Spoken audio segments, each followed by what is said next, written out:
Welcome everyone back to the Hyperion Team's podcast, Captain on the Bridge. I am your host today, JKCrafted, and I'm joined today with my guests. Do you want to introduce yourself?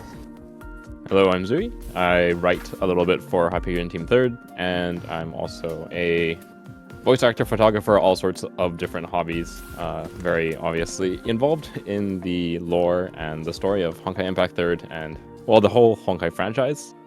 And yeah, excited to be here today talking about part 1.5. Hello, my name is Khairz Newtype. I used to do a content creation for Honkai Impact 3rd. That's it for my contribution for the community. Nice to meet you. Hi, my name is Noah. My name is numbers in it, so I'm rather not pronounce it like that. So I play basically all the MiHoYo games. I'm very invested in the lore, and I scream and ramble a lot on Twitter. And yeah, that I'm part of Hoyo Stance, but not really doing much there at the moment. So yeah, that's my whole thing, I guess. Okay, thank you all for introducing yourselves. So let's get into talking about part 1.5. When it was first brought up, it was very unexpected by me, at least. How did all you feel when you first saw the trailer, like, come out of nowhere with Sealy? Oh my god, Seal Arc. Yeah. Yeah, I think it was just, for me especially, the Seele being the main focus was, it was like so correct, because each of the main cast had gotten kind of their moment leading up to the part 1 finale, right? And then Seele was the odd one out, so to speak, of the constantly recurring cast. So when that first trailer came out and Seele was right on the trailer's thumbnail, I was like, yeah, that was definitely going to happen at one point or another. Yeah, like I agree. Like I feel like in the Moon arc, the finality arc, a lot of people were wondering like why we didn't get any payoff to like all the foreshadowing with Ciel and like the Death Authority, especially after like all like the teasing and the hinting with like her interacting with the Divine Key that I can't remember the name of right now for some reason. Abyssfire. Thank you. Yeah, all of that being set up and everyone's like, yo, like, is this gonna get paid off? Also, I just remembered my other reaction was, oh my god, Susanna is there. Yeah, Susanna. For me, when the trailer dropped first, it's really I feel like very excited because at that moment I know that Honkai Impact will like continue even though the main trial is finished. Other than that, I'm happy that finally Seele. Well, it's not like Seele doesn't have her arc before. We already did back in chapter 2023, right? 23. 23, 24. Yeah, 2024. Even though a bit, but we already have. But now, we can finally, uh, we can see the maturity of Seele, and we call her Valiona here. And yeah, sure. And then we have Susanna, which is I feel like Susanna finally get the what do you call it? Get the attention that she needed more, because we see her character in manga, which is very cute. But then when we play on the when Colossal arc drop, we only see her as like generic model, which I'm very pretty sure I was like, what the hell are they doing here? So it's finally feels like, oh, finally Susanna get her own spotlight, and that's it. Yeah, Susanna getting her own spotlight was a very interesting thing. When she first showed up in Colossal in game for me, I didn't even notice it was her from the manga because of that generic model. So her getting her own spotlight, her own battlesuit, new model, all that that was very, very nice to see for her. And yeah, I was very happy to see that Sealy was finally getting an arc, a big story arc, after there had been all this build up through the previous arcs. So why don't we take another look at the trailer to see, get our honest reactions, see how we love this thing. This music's so fire. I really like the violin. Sorry, not the violin. The guitar-y thing at the beginning. So cool. Yeah. For me, the cinematic really notch up. They really put, level up the cinematic here. It was like it's the part 1 finale one, right? Like both of these had the new like render. Yeah. Yeah. Oh yeah. I remember everyone's reaction to her being on Brony's bike. It's like, what is going on? He stole the bike, bro. Yeah, but Technically, she stole Project Bunny. So that Bronya doesn't overwork. Oh, this is the part where I thought they're gonna do some. I'm not sure. This is like I'm very excited to see that, you know, the set piece and all. Yeah. Yeah, because after the like conflict ended on Moon and the Earth, well, ended sort of. I was like, it was really interesting for me to see like where they take it, because obviously the next step is to move to a different world of some kind. But it feels so like alien to Honkai Impact, because there's this kind of history in Honkai Impact where all the characters are dealing with places that matter a lot to themselves, like as people. So like Nagazora and the Far East, Siberia and everything. We're dealing with places that are important to the characters, like past as well as the future. Oh. Right? And then suddenly moving away from that was like, that's kind of that was a big question mark for me, actually, moving into part 1.5 and then now in part 2. Yeah. The use of Nagazora as a bridge there was definitely a good idea. As well as bringing along like Project Bunny, bringing in those things that we are familiar with so that they can bridge it into the new worlds and the new ideas, so that going into part 2 later, it wasn't a massive jump. And even going into the Fuhua arc at the end of 1.5, that wasn't a massive jump either, because we had already had the whole Salt Snow Holy City arc, which bridged it. Yeah, I think they did it. I think the main thing is that they used the new setting as like sort of an explainer for like widening the scope. I think a lot of what part 1.5 did, the reason why it exists there in the middle between part 1 and part 2, is to kind of expand the cosmology. Well, we already knew that the cosmology of Honkai Impact, or of the Honkai universe, was like vast enough to support Mars and the bubble worlds on Mars, but part 1.5 is what kind of brought it to the front. Yeah, definitely. Like, go ahead. Go ahead. Oh yeah, I was just gonna say, like, I feel like a lot of people at this point were wondering how they would connect it either into like APHO 3 or all the way to like setting up Star Rail, because a lot of people knew that they were trying to connect the APHO plotline into like the main story. So I feel like a lot of people were wondering if this is what that was doing, and it kind of did, but not really. It was kind of its own thing. Yeah, it was a smaller jump than people were expecting, but it did. In the end, it has all come together now. It just took a bit of time. Oh yeah.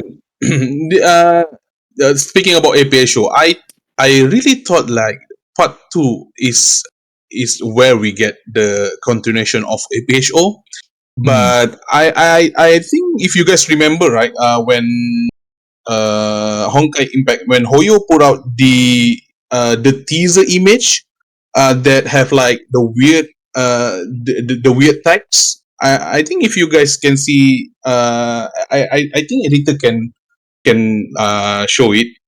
If you guys can remember, I thought we can get APHO 3 after part 1.5 and then connect it. That's what I thought in first time when I see this trailer, and also playing the whole stuff of Salt Snow Holy City. But then after that image comes out, and I was like, wait, are we going into space now? Seems like yeah.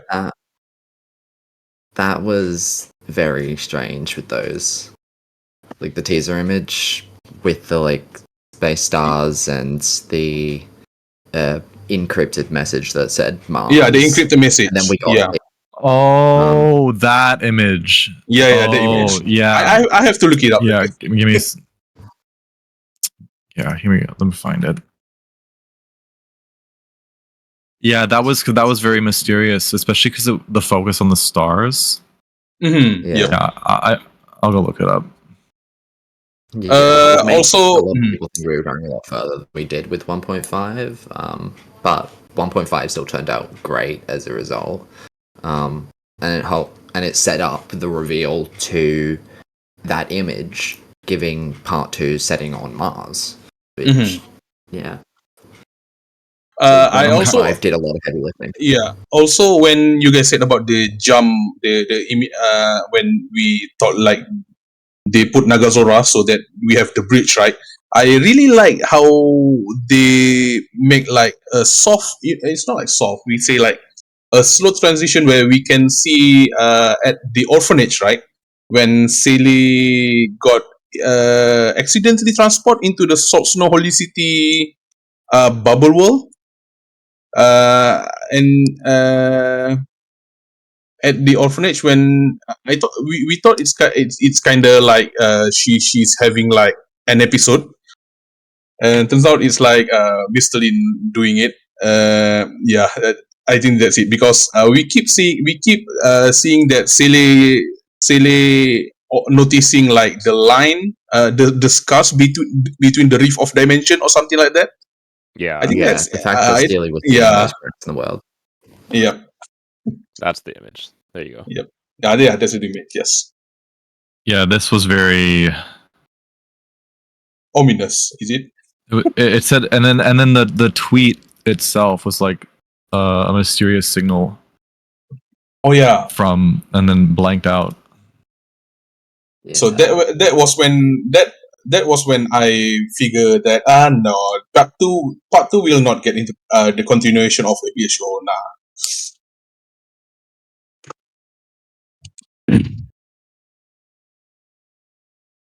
I mean, from the info we know now, we know that it will eventually, but at least not anytime soon. Yeah. So at least we now know. We now know we are in the mass. Yeah, like I remember with like getting a bit ahead of part 1.5, like into the latter half of part 1.5 with Phosphorus. I think it's kind of crazy how we went from like Venus all the way up to like a planet like on the very, very, very edge of the solar system. Like several thousand astronomical units away from the sun. Like that was completely unexpected. Yeah. I'd say. So basically, okay, it's just an afterthought. We know it's kind of off topic, but okay. If we come back to the Phosphorus, right? Where Phosphorus is supposed to be a planet, like astronomical units away from the sun. Say that hypothetically, there's like what's the telescope? The first telescope was launched back in 70s. Hubble, it's Hubble, right? No, Voyager. It's Voyager. Yeah. If let's say Voyager, hypothetically Voyager is in Honkai universe, does that mean the Ark reached there first before Voyager? Oh yeah, of course it is, because it's 50,000 years earlier, right? Yeah, of course. Okay. I was like, wait, I was confused. Doesn't that mean the Ark will pass Voyager? And then I realized, so the Ark launched into space like 50,000 years ago. No, the Ark. probably did. the Ark's last launch from Earth was not 50,000 years ago. It's more like yeah. 1,000, 2,000 years ago ish. Oh yeah, Yeah. because the arc comes back, In right? recent history. Well, Yeah, but also originally the launched arc. for 2000, but came back. Yeah, I just looked up how far away the Voyager is from Earth, and it's only like 164 AUs. So like, it's like less than 1/20th of the. It's Oh, our- yeah, It's like 1/5 of the 1/50th of the distance away. Yeah. literally, Yeah. and it's been traveling since 1977. And it's not slow either. I think it's like several thousand kilometers a second or something. I think it's like 24 kilometers. Not sure. I forgot. Voyager 1 speed 61.5 thousand kilometers per hour. Oh, damn. Interesting. In American units, what is that? What is that in It's American irrelevant. unit. American unit. It's irrelevant. true? Okay. So Anyway, should we move it to the next topic? Yeah. Salt, Speaking snow. of the whole who are Ark and Grisio and the Ark and all that, how did everyone feel about Grisio just randomly turning up there?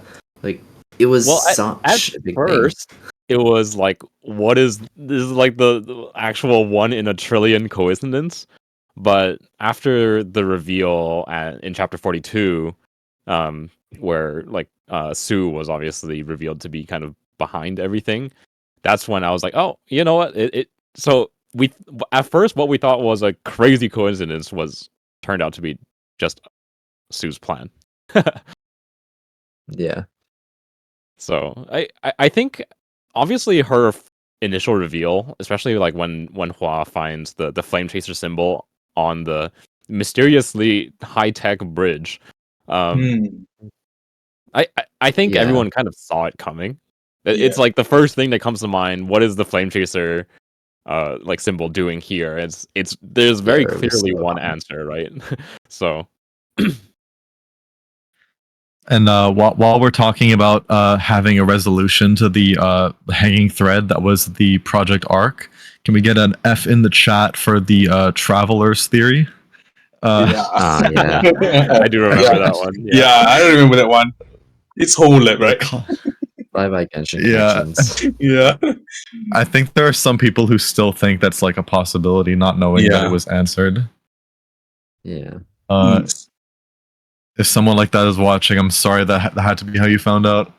Yeah. What's stopping them from making another arc and going and doing that then? Like, Ayo, it's actually an arc from a parallel world. yeah. Yeah. Moving back to how we feel about Grisio turn up on Phosphorus, right? I like the implication. Is it implication if I can say as one, because before we know Grisio is in Phosphorus, right? We have this a theory that Grisio is still alive because she's the one in the arc. And then after Elysian Realm, we kinda take a step back from all of that. Grisio is alive because she's in Nak, and then we only focus on the finality. I think it's Homolabs is the one that makes that makes me feel like a conclusion that Grisio will never turn up in the future story because I just assume that she's died. The implication is that the implication for that I get from all of that info is that we will never see Grisio because it's either Ark lost in the space somewhere, because we know I think it's Sue or Kevin in Elysian Realm when they said they lost connection with Ark. And then when Grisio did appear, okay, hypothetically, I didn't see the Chinese version.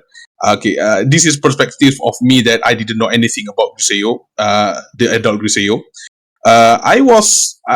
I feel like I feel excited, and then what I think the additional stuff that it feels more, I don't know, it's fun. I feel more fun when it revealed that she used lightsaber, and then we have like the whole Star Wars event and stuff.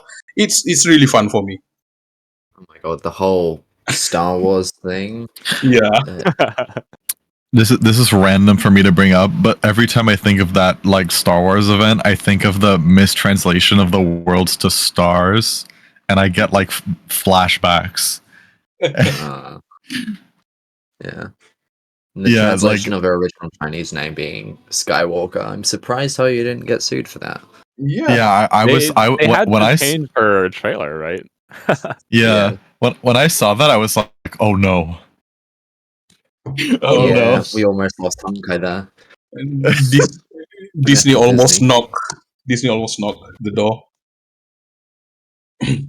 Disney almost dragged away Dawei screaming. Yep. Yeah.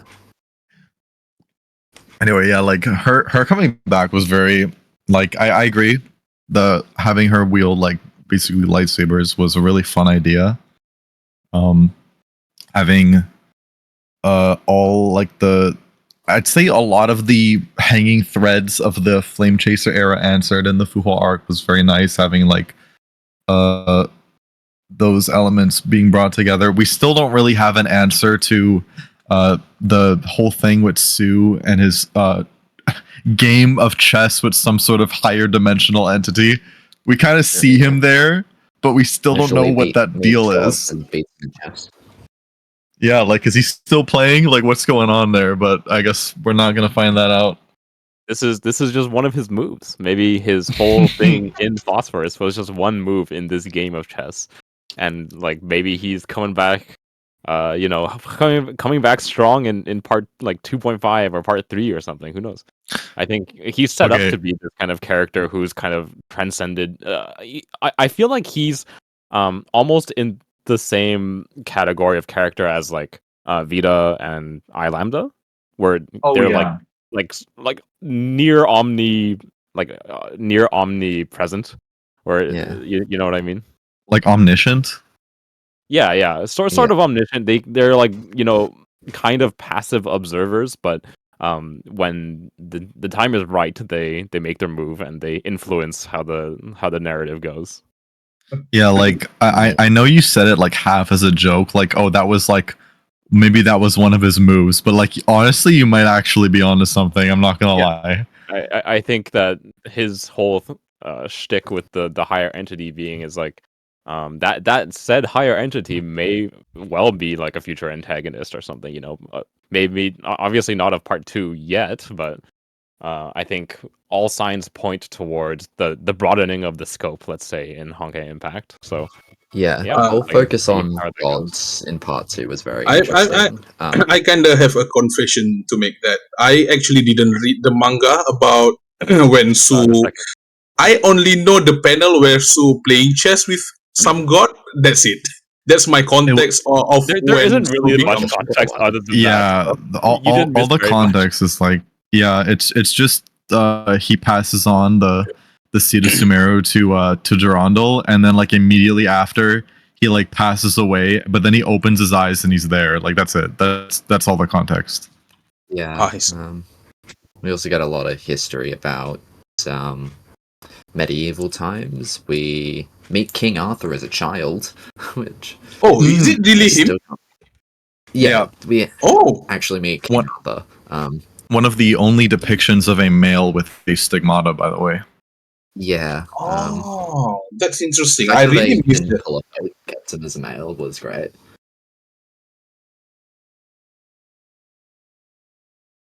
Honestly, with the trend of Honkai and historical figures, I am surprised that he was a male.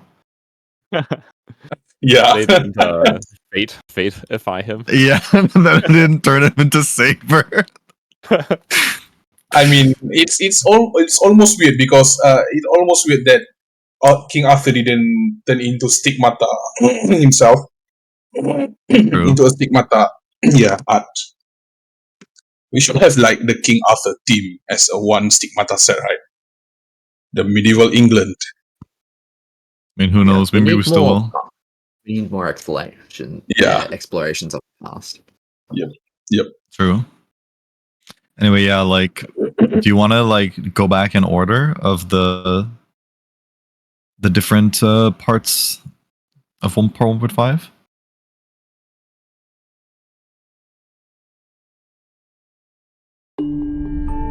Yeah, talking about different characters and things.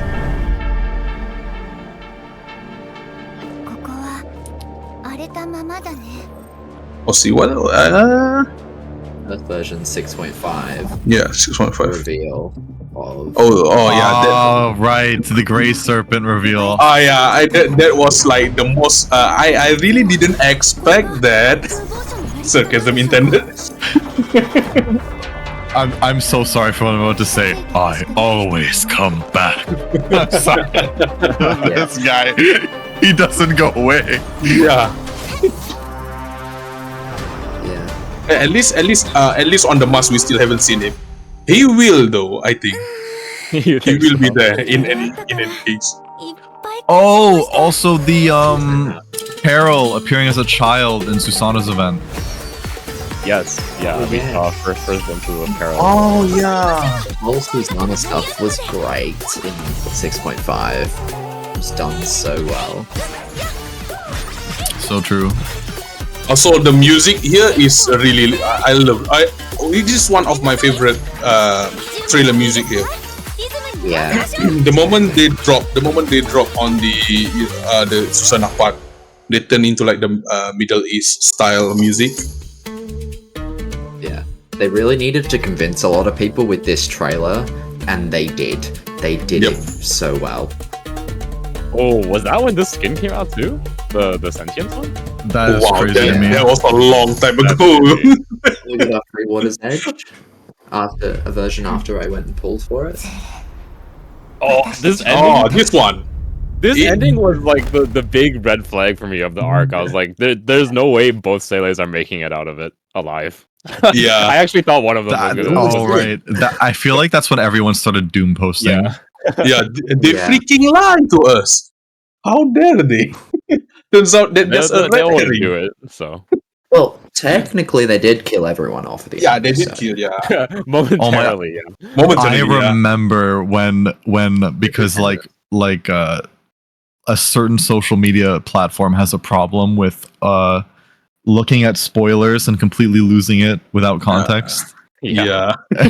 They were like, everyone's dead, no! And then they were like, that was a time. That was a time in the fandom. I remember one. I remember the era of the everyone dies except for blank very very clearly. Yeah, That was so funny. I Yeah, remember. that was- I remember the one of the argument where I think people who are we allowed to talk about the Chinese server stuff?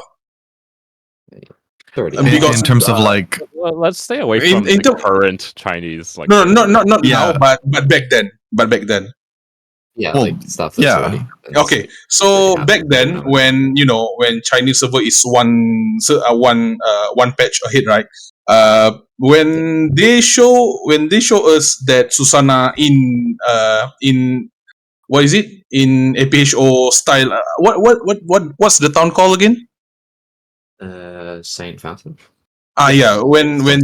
oh, When- yeah, Saint yeah. Fontaine. Yeah, Yeah. when people when the image of Susanna appear in Saint Fontaine, right, and then people just doom posting about, they only dream about it. They only the whole Salt Snow Holy City arc is useless because it's just a dream. I was like, is it really happening? So it's like, I hope not because we still don't know about it because at that point we still like one patch behind. So it's kind of it's the argument people did argue there for a while about the the whole I think the mentality, like this is just in general, not speaking about any particular thing, but Yeah. the mentality that like this happened in a dream, therefore it doesn't matter, is Mm. like kind of backwards because like, the whole point of that kind of storytelling is that like it's like the difference between something happening like in your head versus something happening in the real world. It almost doesn't matter that it's a dream. If it's like important to the character, then it's important. Like for example, the obvious example in Honkai Impact 3rd is Elysian Realm.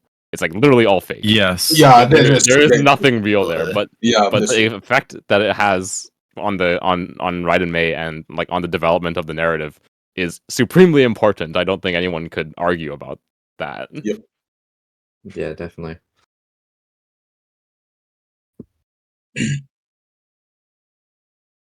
Yeah, like I agree 100%. Like, yeah. I actually have nothing to add. Considering Senti's whole powers are mind-based and half her things are in the mind, but still manage to kill a lot of people and do a lot of damage, like the whole inertia of sentience does exist, so clearly dreams do matter. Yeah. She's one. I think if hypothetically, if she got like mind, what do you say, hypnosis, right? She is going to reverse the hypnosis towards the people who doing hypnosis to her. Yeah. She can reverse the, she's like the Uno reverse for anyone who mind playing with her. That's it. Yeah, was it so during the it's very finality arc? When the finality. They needed like who was it? The bubble world. Dr. May was like, Dr. May, we really need someone with mental powers like Sue. I wonder where we're gonna find one. Wink, wink, nudge, nudge.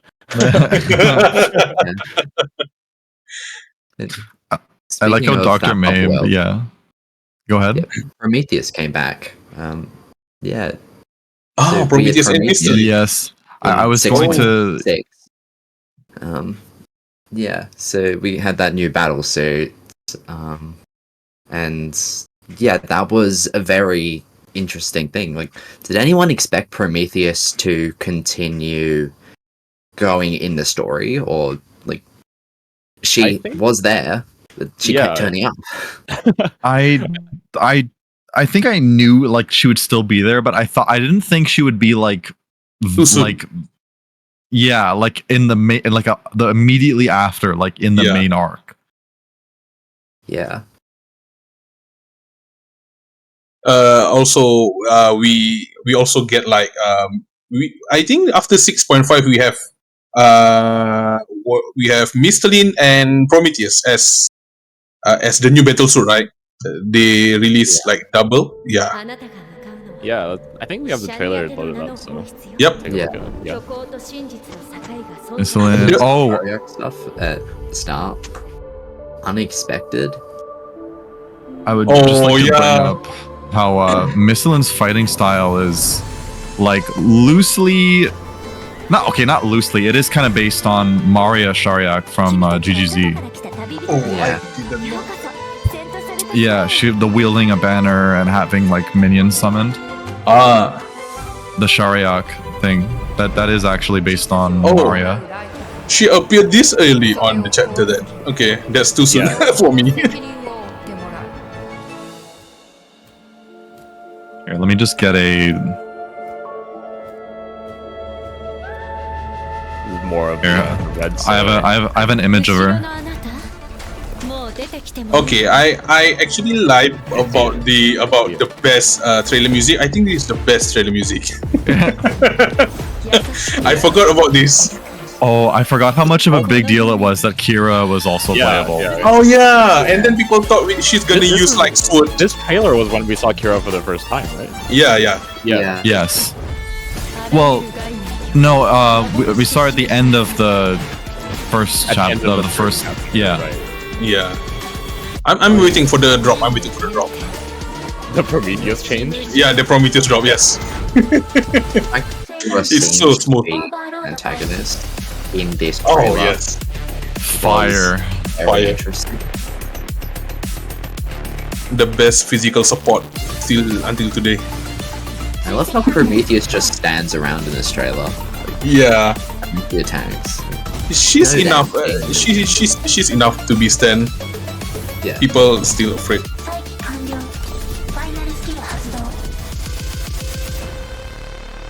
And then her chibi form is more like it's more what do you call it? I forgot the word there.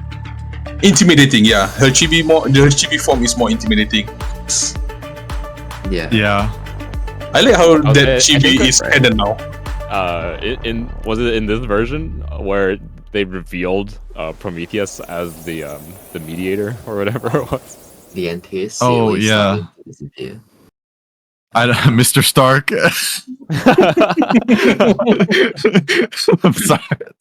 Yeah. It's such a big question what was happening there. All right, yeah, but Maria Shariak from GGZ. It kind of like her fighting style as well, like in her boss fight in GGZ. She has like banner is right there. Yeah, she uses the banner and she summons minions to fight for her in GGZ. I see. That's Okay. So basically, so safely, I can safely say that the inspiration is from this character then. Yeah, because the whole thing is that she's like the idea of like the Shariak stigma. Oh, I see. But they just changed the name so that it can be, Cecilia and Michelin both are flower name, right? Yeah. Yes. Okay, so okay. And that the whole Shariak thing is like Okay. Yeah. I do think the Shariaks as a whole are very underexplored in Honkai Third. Well, in Honkai Impact Third, really only the Kazlana family is like particularly well documented. Yeah, like, that's true. The Apocalypse and the Shariak families are just like the Apocalypse families is just Teresa and Otto, and Teresa's kind of not an Apocalypse. When you do consider the fact that the stories for the different games were being like written at the same time, and the GGZ Reborn era has a large focus on the Shariak's family. Yeah, actually, now that you mention it, I didn't mean to like interrupt your thought, but like Reborn focuses a lot more on Shariaks than the Kozlanas. There's like a whole family drama thing going on there. But yeah, anyway, I don't want to get too far off topic. Yeah, I think the fact that Michelin and Prometheus in particular, these two like kind of are like tied at the hip and then continued to be involved in part 1.5 very, very like deeply.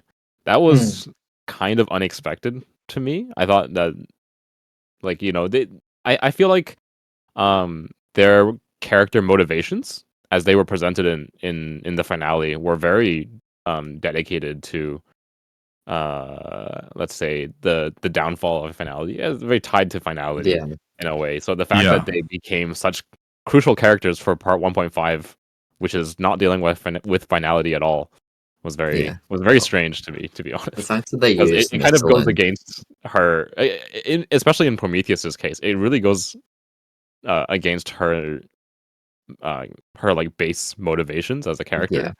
But I guess that was kind of the point. Is like Michelin wants to atone sort of for the things that she did, and then she also wants Prometheus to like find a new purpose. It was like the whole thing about their relationship, right? Yeah. What's interesting is Prometheus was given the choice by Michelin to leave, but Prometheus chose to stick around with Michelin. Which... Yeah. Like, I think it was very interesting how they had the whole thing with them, like both of them are non-humans, but both of them are like, they almost like, it's almost as if they feel like human emotions, right? Like that's like a whole exploration of them together, right? Yeah. Which I don't know that. Go back to the Mr. and Prometheus. Before that, can we talk about how they kind of juke us? They kind of juke us with the whole, with the whole Chen Tianwu, which is owl and owl stuff. And we thought he's come back alive for some reason. Yeah, they juke us really hard there. And then who's the partner? Anna. Shariak. Anna, yeah. And we thought like Anna Shariak. It's kind. I feel stupid that I expecting more of that, but no, it just Mr. Lin and Prometheus doing doing some exorcism stuff.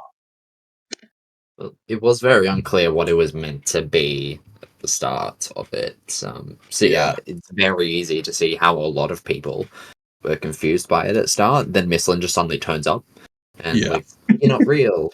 I feel like I feel like the purpose of that was to establish that the artificial stigmas were like variants of pre-existing characters, so that they could set up the Sage and the and her sister being versions of CL without it seemingly coming out of nowhere. Yeah, that's definitely like the intent of it, but there is something to be said about like the using owl. Yeah, it's still sad though, because it's still sad. This character cannot get like happy ending for some reason. I don't know why. It's unfair, man. Owl is like one of the male character that I feel like yeah.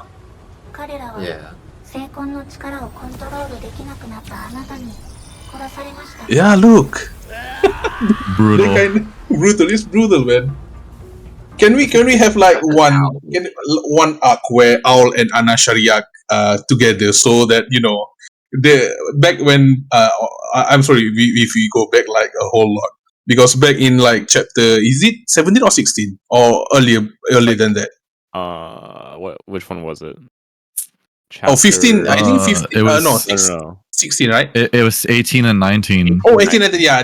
It's after Hush of Thunder. After Nagazora. Yeah, after Hush of Thunder. I think our story is really set there with Anna Shariak, and then I was like, oh, I hope it is the end of Owl, right, and Anna Shariak. But then they juke us with this.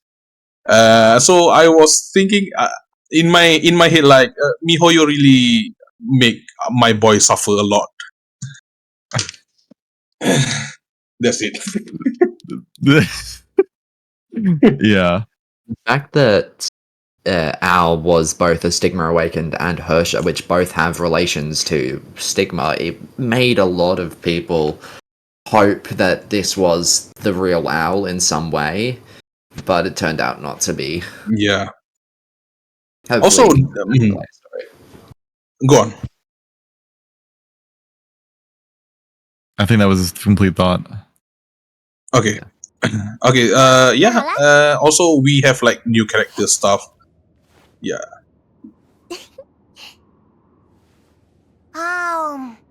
This is like the best cutscene that. Yeah, I think they started doing a lot more of like the really heavy facial animation. Yeah, right. They turn up give us a lot of good moments. Oh yeah, we have to talk about Vita later.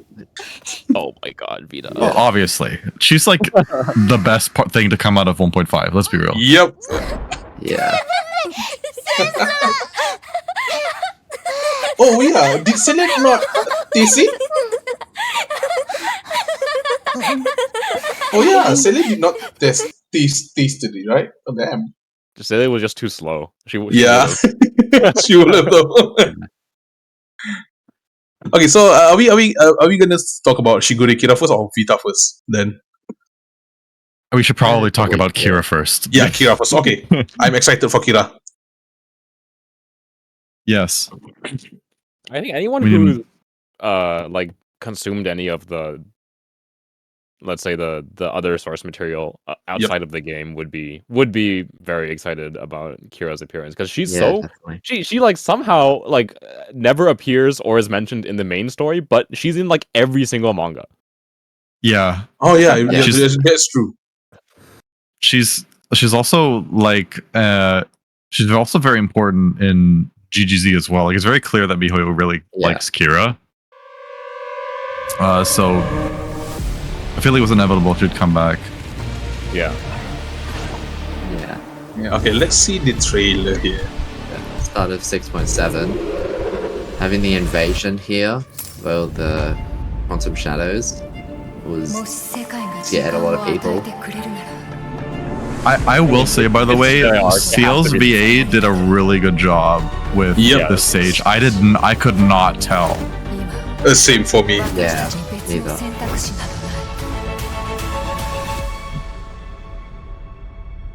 I like her design here more than the one they show on manga.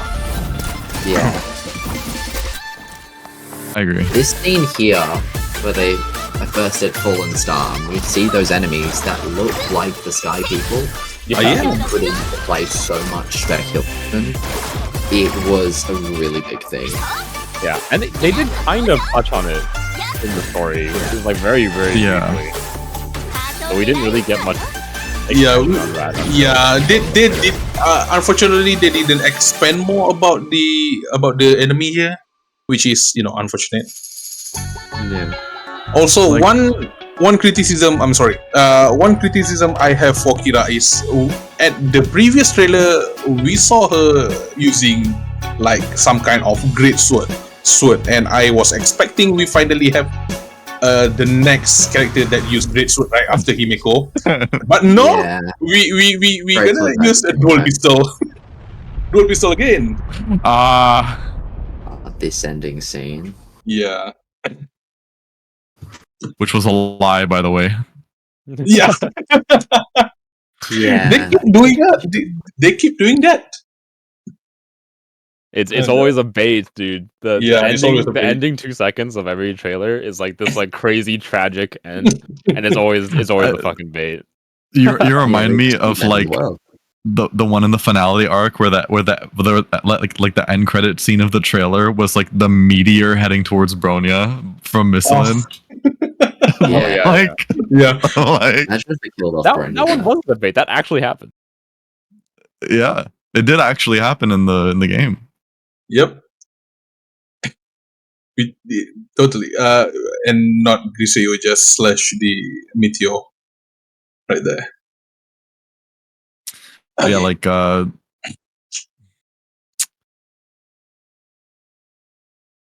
don't know, like this version, not a lot stands out in my mind of this version. I know a lot of like with the speculation of the sky people looking monsters, like I think it caused a lot of misconceptions. I think there are people like to this day who thinks that like the sky people as a race are controlled by the like Saw.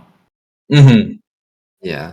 And I Yeah. Go What's ahead. interesting in this, I think it was this version, there's a scene where you're playing as Senti in the Country of Iron Sands, and those sky people like enemies show up, and Senti recognizes them, which is very interesting. They still haven't Right. followed up on that, but it put in place so much speculation. It was so easy to miss. But it's such a I big don't thing. think I caught that. But now that you mention it, like surely sentience having been around, the AE and Shixel people, since the finality arc, right? It like so again, this is just me like on the spot thinking about it because you mentioned it to me. I didn't notice that when playing through the scene myself, but like remember that in Alien Space, the existence of the Sky People is not a mystery to some people on Earth. Like people know about them. They appeared however many years ago, when in the past of Alien Space. That was before Himiko was a Valkyrie, even, right? Yeah. And So also the fact like that presumably sentience saw these things in like the memories in the sentience of people at AE who for some reason have just never mentioned it in the main story. yeah. Yeah. Senti also has many of Hua's memories. So it also made a lot of people think about the possible connection with Grisio, which was very good foreshadowing that not a lot of people picked up on. Yes. I was also going to say it sort of indirectly lends credence to the theory that Kalpis is related to the Sky People. Yeah. But Kalpas, that's a whole other can of worms. Yeah. Kalpas is an alien is still. Yeah. We don't talk about that right now. Yeah, maybe one day though. Yeah, maybe one day. Because the whole Kalpas is alien is still mystery. Yeah. He's literally 2030. the Honkai's What about otherworlder. Yep. maybe he's returning in the distant future as well. Just like Sue has another plan. He's making his next move, and it's like we need to go find Kalpus and get his help. Like, turns out Kalpus can't die. Yeah. Oh, convenient. I mean, like, not to bring up bad memories, but in the scene where you see the final resting place of each of the flame chasers, Kalpus's body is nowhere to be found. It's just we only see Cosma though. That's true. Yeah. The only actual body we have is Cosmos. Yeah, the sky people. Yeah, my drop. My sick mind when it was revealed we will go to moon, right? I thought we can see like Cosma body in the moon. I was like, what? then like, it's my sick mind suddenly thinking of that when it was revealed we will be going to the moon. It's like we finally can give flowers to Cosma. Yeah. I hate that and love that at the same time. Yeah. The fact that the collectibles on the moon looked like stuff from the Flame Chasers. Yeah. All right. One day. Oh. Okay.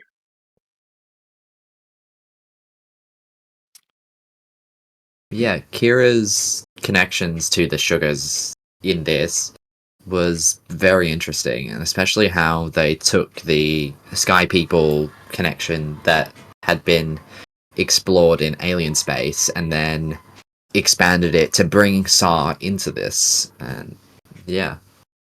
The fact that they even brought back the alien key. Yeah. Yeah. And Kira actually using it is crazy. Kira using the alien key was wild.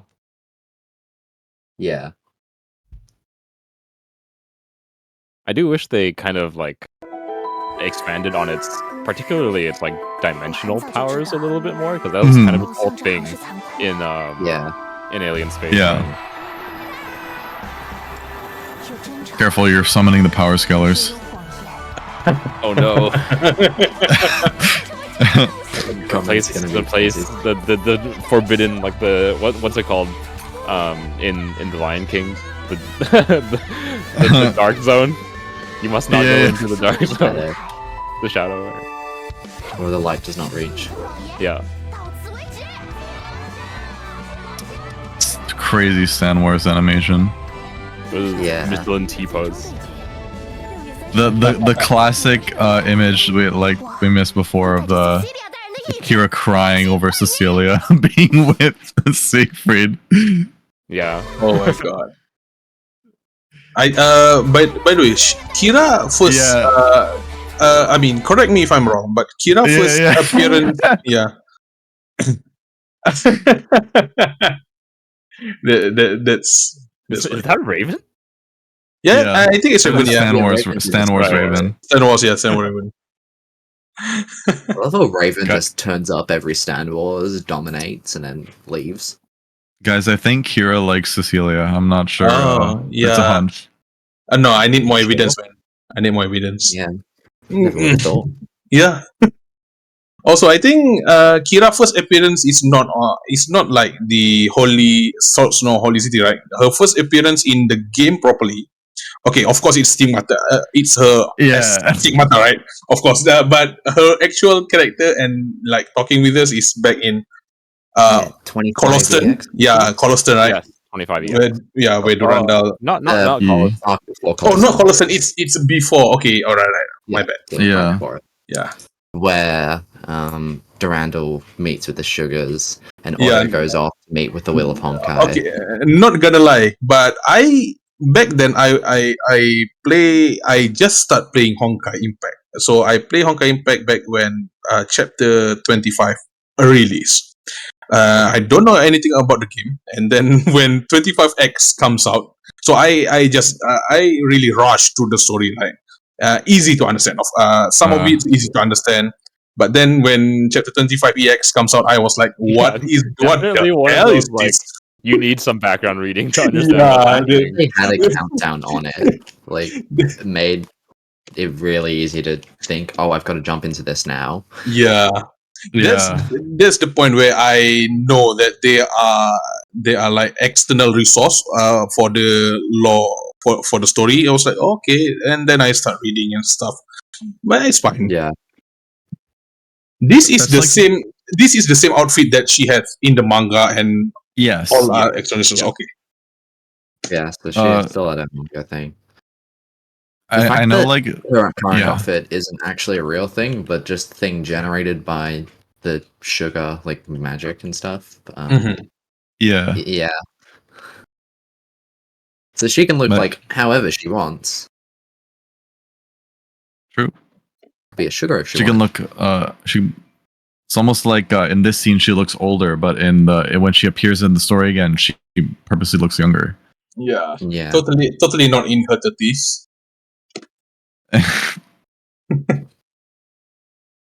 Aging, what's that? Yeah. We have a couple of them who are resistant to the aging phenomenon now. It's Kiana has Honkai. joined them. Only a couple.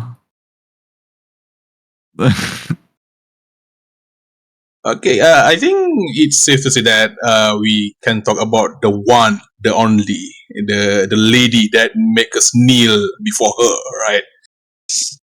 Vita. Yes. Yeah. Yeah. I mean, she's I think- the centerpiece for part Yep. 1.5 for sure. Yep. It is introduction. Yes. Definitely a really big thing. And I set think- up a lot. Yeah. First impression of Vita. I thought I she love was her. cute. Well, I thought it was going to be Sue reincarnated in a female's body.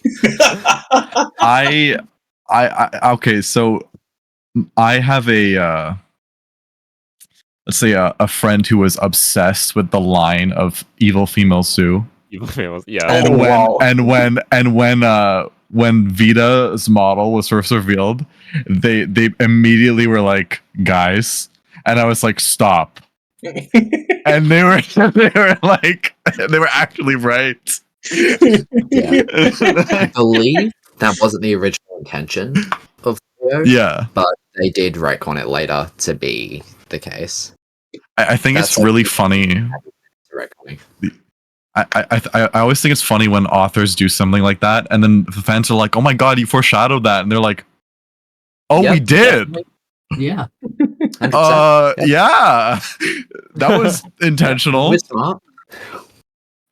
So my actual my how do you say it? My theory, right, regarding that is that Saw is the evil female variant of Sue. Yeah.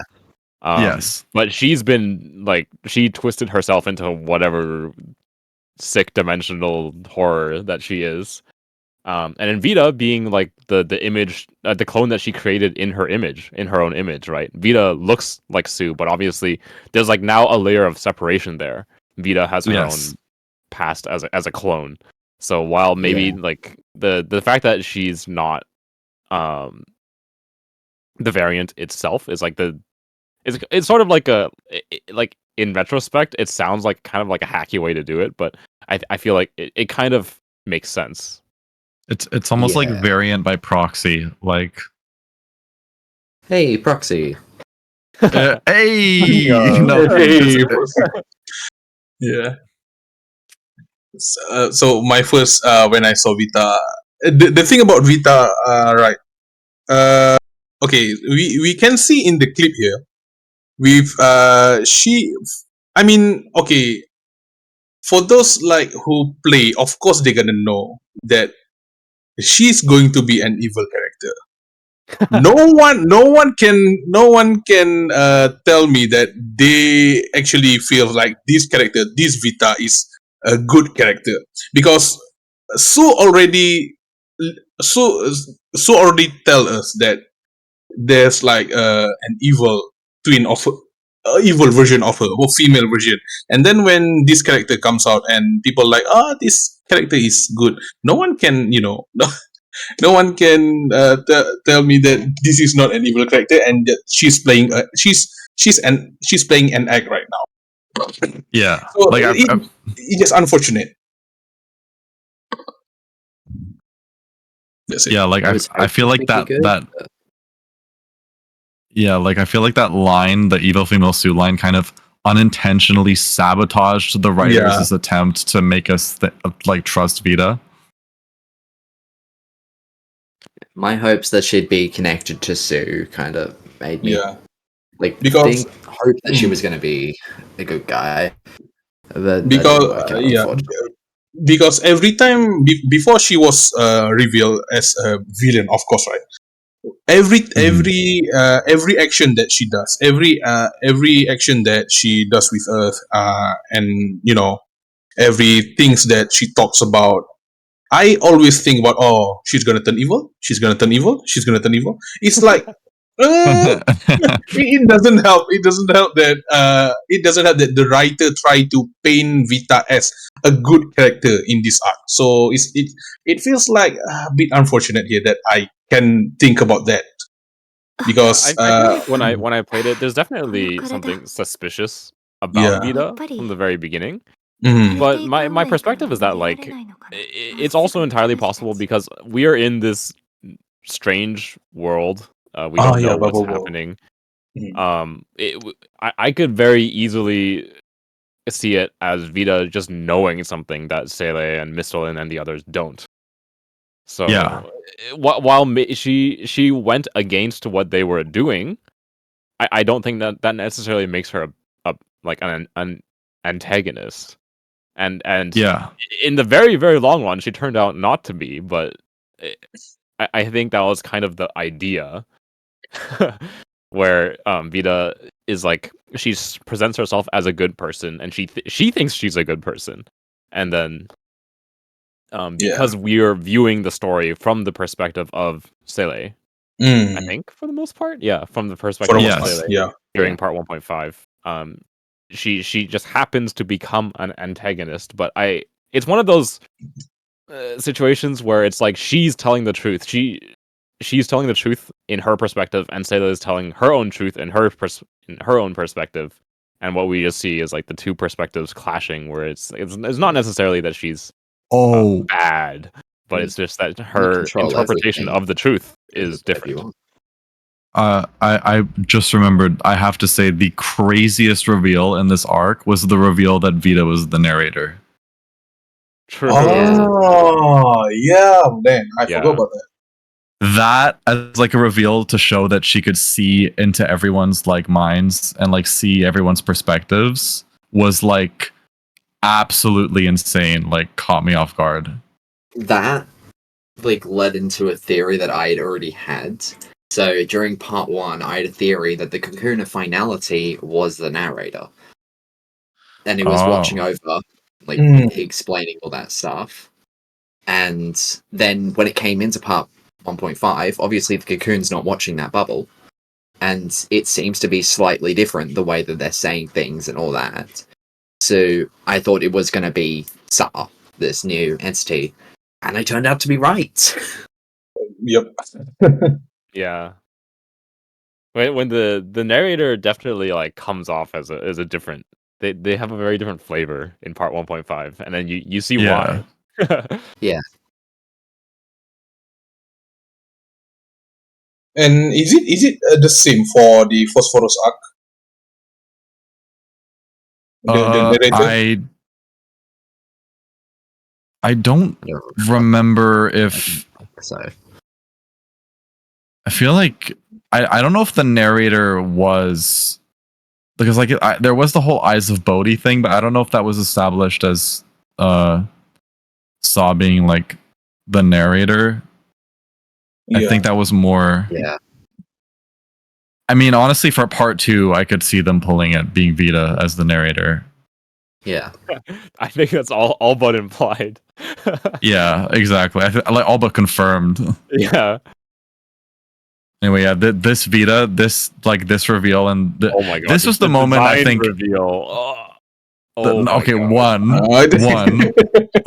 There are only unholy thoughts. Yeah. Sure. 2, the peacock theming was like an instant giveaway. Also, the hand thing. She has the same tattoos as Sue as well. Like even in her previous the robe 3D model, she has the tattoos that Sue does, like the marking on her neck. I don't think it we ever is. got an explanation for those. Oh, that's a tattoos. tattoo? They're just there.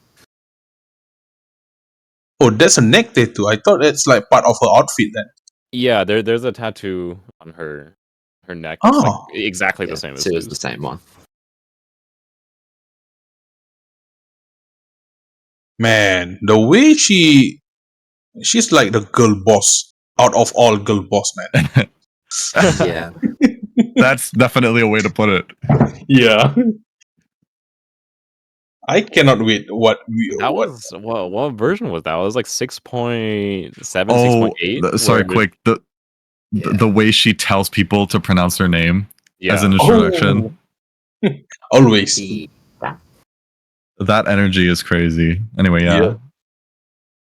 Yeah, because the first time we see her is 6.7, 6.8 in this form. Yeah. And then it has been a hot minute until she was playable. Yeah. I mean, I think the wait worth it because we know, we know what gonna happen in the future, right? So I think the wait is worth it. Yeah, for sure. Easily. Also, it means that she's actually in the meta. I'm just she didn't get super crept. Yep.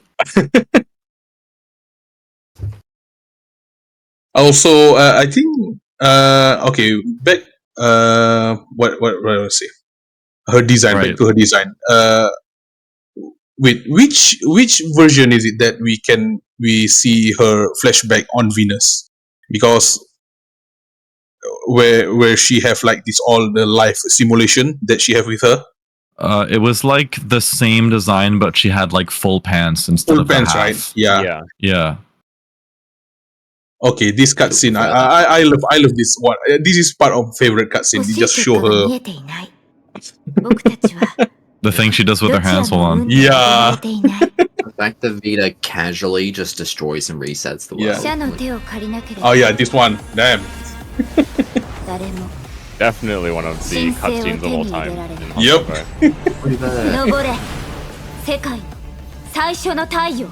My complaint is it's too short. That It's tends too to be short. the case. Yeah. Oh my god, the green text narrator, dude. It's like Yeah. the red text in Star Rail. It's like as soon as you see the green text, you're like, uh-oh. Oh yeah. Okay, so this is the Urge of Rebirth. We can so yeah.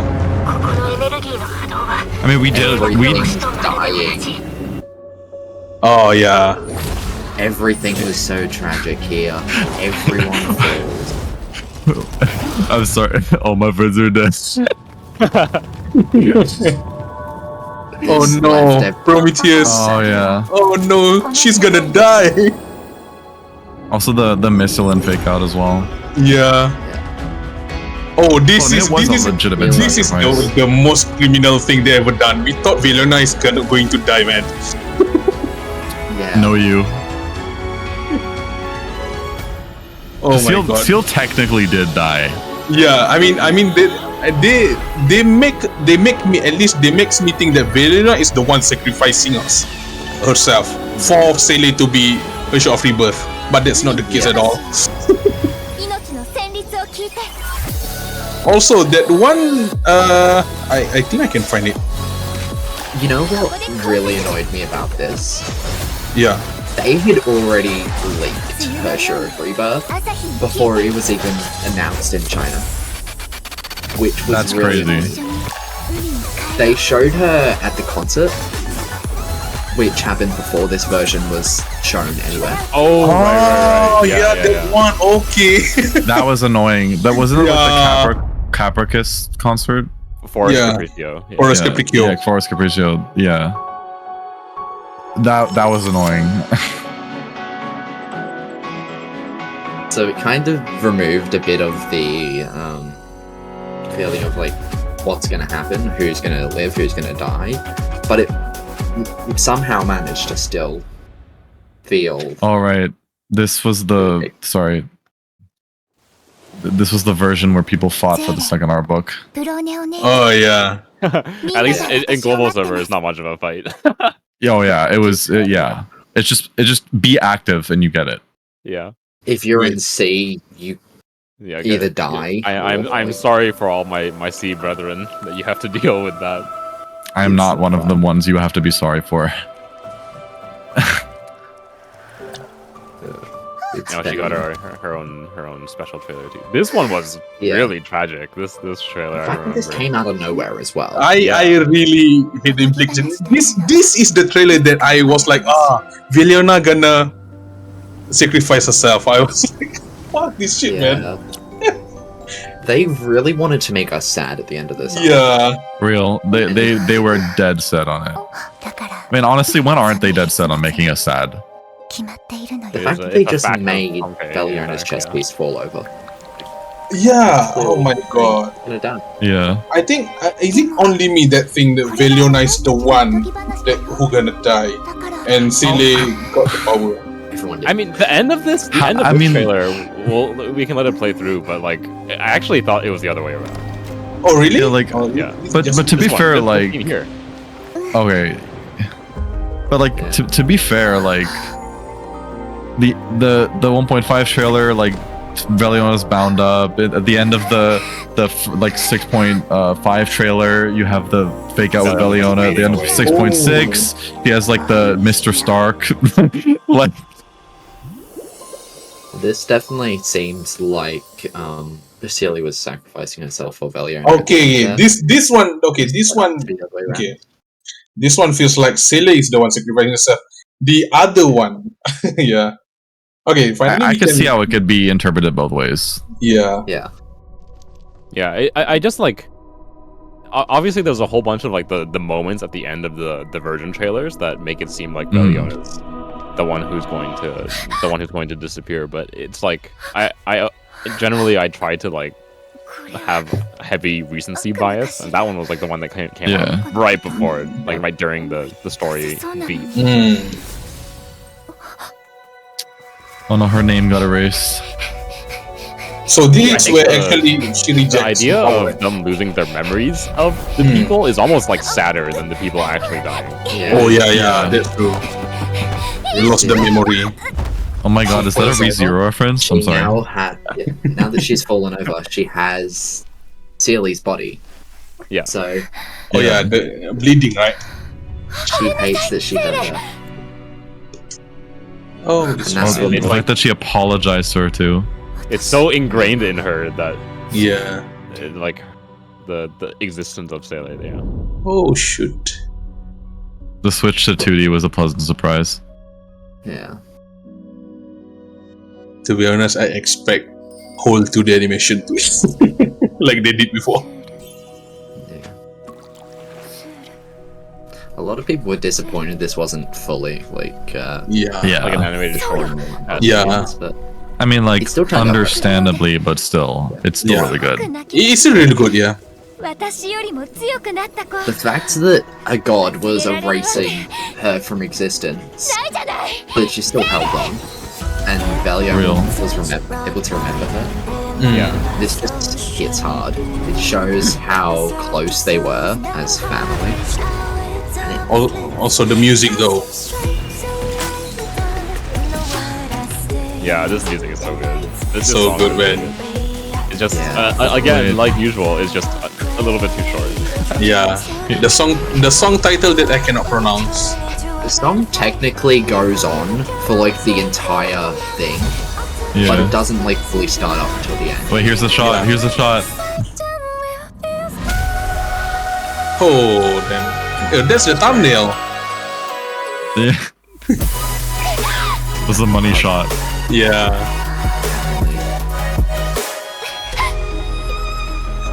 Man. And then the animation, the latest animation, the short animation, right? She keep.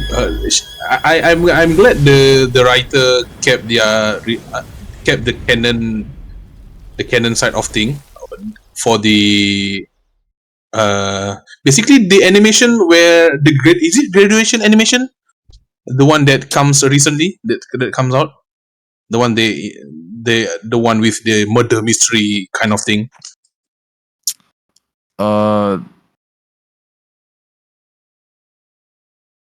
Murder mystery. Yeah, the murder mystery. No, the one in the spaceship.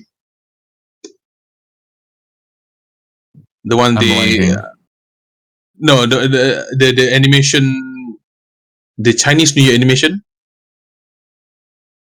Is it Chinese New Year? No, it's not. I'm sorry. Oh, the same Freya. It's like yeah, the one where the the same for yes. yeah, the one they investigate. Journey Crisis. Journey Crisis. Yeah, Journey Crisis. That's it. I like how they keep the Sailor appearance there. So basically, we can it's implied that those animation happen after this part 1.5, right? Yeah, it's a canonical event. Yeah, canonical event. The setup Real. clearly had been in their mind for a while that they wanted to separate But the same says a lot. I think I don't remember. I remember watching a video from a content creator about this first half of part 1.5. I honestly, I'm so sorry, I forget who it was. But they said that something along the lines of like, if chapters 23 and 24 were the arc for Blue Sele to kind of come into terms about her existence, then part 1.5 is actually, it's not about Blue Sele, it's about Red Sele, because Blue Sele is already she's had her maturity arc, and this part 1.5 is, it's, while on the surface, like obviously Blue Sele is the one who gets the new battle suit and she's like the one like she's like the face and everything, but Red Sele is the one who needed the arc for development. Yeah, that's what she got. Yeah. I mean, ironically, the end in the arc that Blue Sail had got her arc is the one where Valiona got her battle suit. yeah, exactly. Also, the boss fight here, the boss fight for Vita. Yeah, I'm sorry. This boss fight was very interesting. I'm sorry, the aesthetics, the music. The music, okay, hot take, probably hot take, but out of until the recent we have the boss fight with Perception, right? I think this is still have the best boss fight music. Yeah. I'm going to be honest. I would agree. Yeah, I do also think that the Vita boss theme is better than the Perception boss theme. Yep. It's still Perception one. I think the Perception one for me is clouded by the fact that the boss fight is super creative, visually. That's fair. But in terms of the music, I would say the Vita one is definitely more memorable. Like I can like hum the Vita one out of nowhere, but I couldn't tell you the tune of the Perception boss music, to be honest. Yeah, it could also just be we have more time, but yeah. Definitely the strongest. I think as a whole, the Vita boss fight. It almost there like it is. It was Crimson almost. Earth.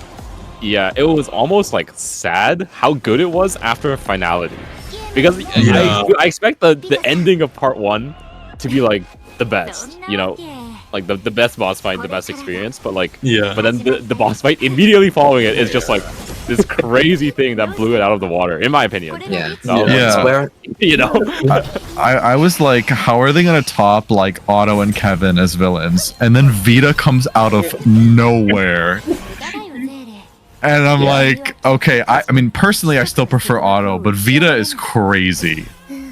Yeah, I mean, I think as an antagonist type like character, I think she's definitely like one of the strongest to do it. Easily. I think she definitely is worthy of standing on like the same level as like Otto and Kevin, like easily. Yeah, for sure. I do think the story could have benefited a little bit by taking a version long break between part 1 and 1.5, so that it did have a little bit more time to breathe. I agree. So that we didn't have this great boss fight like right after it. Honestly, they should have just focused on finishing Captain first. Oh Yeah. Yeah, Oh my god. That would have been a good idea. Yeah. Best. Also, yeah, I think after her show of Rebirth trailer, we have like Sirin and Luna Vor trailer, right? And both Mhm. and both trailer are showing the character from Captain Verse. But then before the character drop, the music character drop, we have like a bit of Phosphorus art shown in the trailers. Yeah. They did take a backseat in the trailers until Yeah. the end, though, because they wanted to Until keep until we get Oh my until God. we get This Adonis scene in the DCO. boss fight, this Luna. looks Oh amazing. my god, this This scene. is like, oh, right there. Thank you, Mihoyo, for the food. This is where we knew it got serious. Also, I just want to point out, like, this is like very tangentially related, but like how we got this boss taking place in the Sea of Quana, right? And like the Yeah. style of the music, and then like not too long after this, we got the whale fight in Genshin, which had a similar yeah. style of music. That's true. Yeah. And just the timing on that. I don't play Genshin, so I wouldn't know. It was I very don't play- similar with like the techno, with the I techno definitely- theming. I see. Yeah. And like occurring in this kind of like galaxy place. in Yeah. Nowhere land. Yeah. Like outside of the world, kind of. I will say that there is the fight with Saw. I guess we'll get to it later, but Yeah. in Yeah. terms of the boss fight, I think what that fight did in particular better than than pretty much any of the others is getting across like the power of Saw as an The entity. hopelessness. Yeah.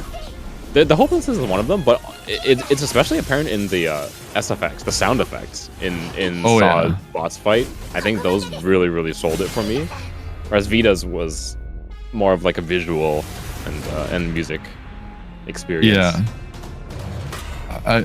This just the music goes so hard. Yo, someone give her some shoes. It was just born. She doesn't have shoes. You don't Yeah. get born with shoes. what is what was it, right? Like, still getting a bit ahead with the soft fight, but like that one scene of like the defeats, the scripted defeat screen of like humanity cannot stand up to God. Oh, Yeah. oh, Let's say let's save that. Let's save that. We'll wait. Okay. So, Phosphorus.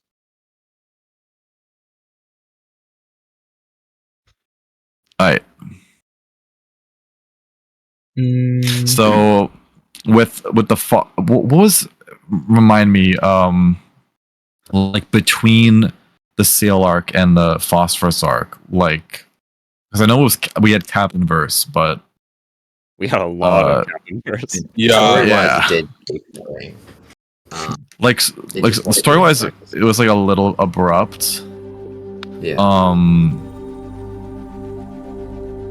Yeah. Oh yeah. There's just honestly, I completely forgot the magnitude of getting a playable Siren. Oh yeah. Okay. This is the first time we saw Phosphorus design, right? I'm gonna talk about this because Tell me. I have something. But okay, the VITA'S. I mean, coming right out of that Vita boss fight into this, Mhm. and you see a Yeah. bunch of little Vitas is like, what the heck is happening? What the hell?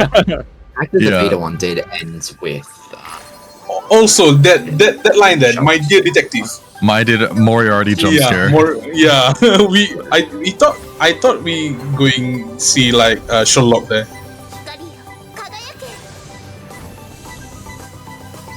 Oh my god, she's so cute. They brought Moriarty back as an auto version.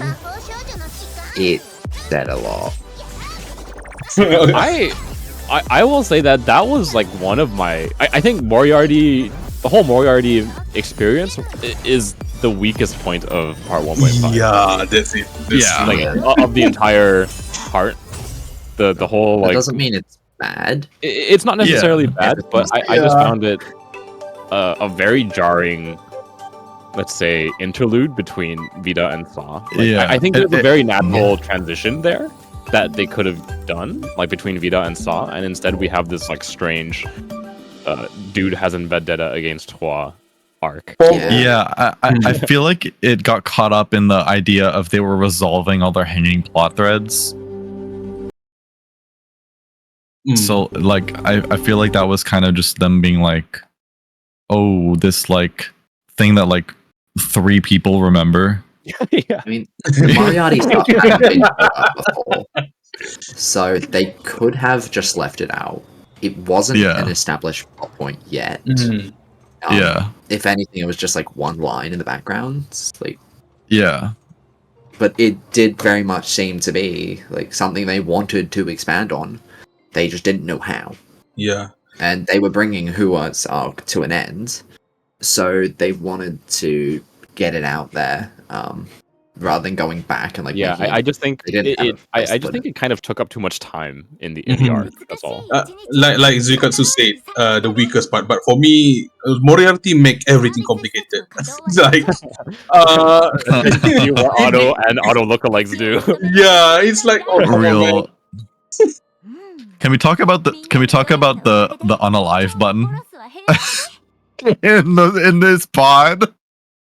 Oh, Like when Moriarty first gains consciousness, and there's literally just a button that's like, if you gain consciousness, press this button.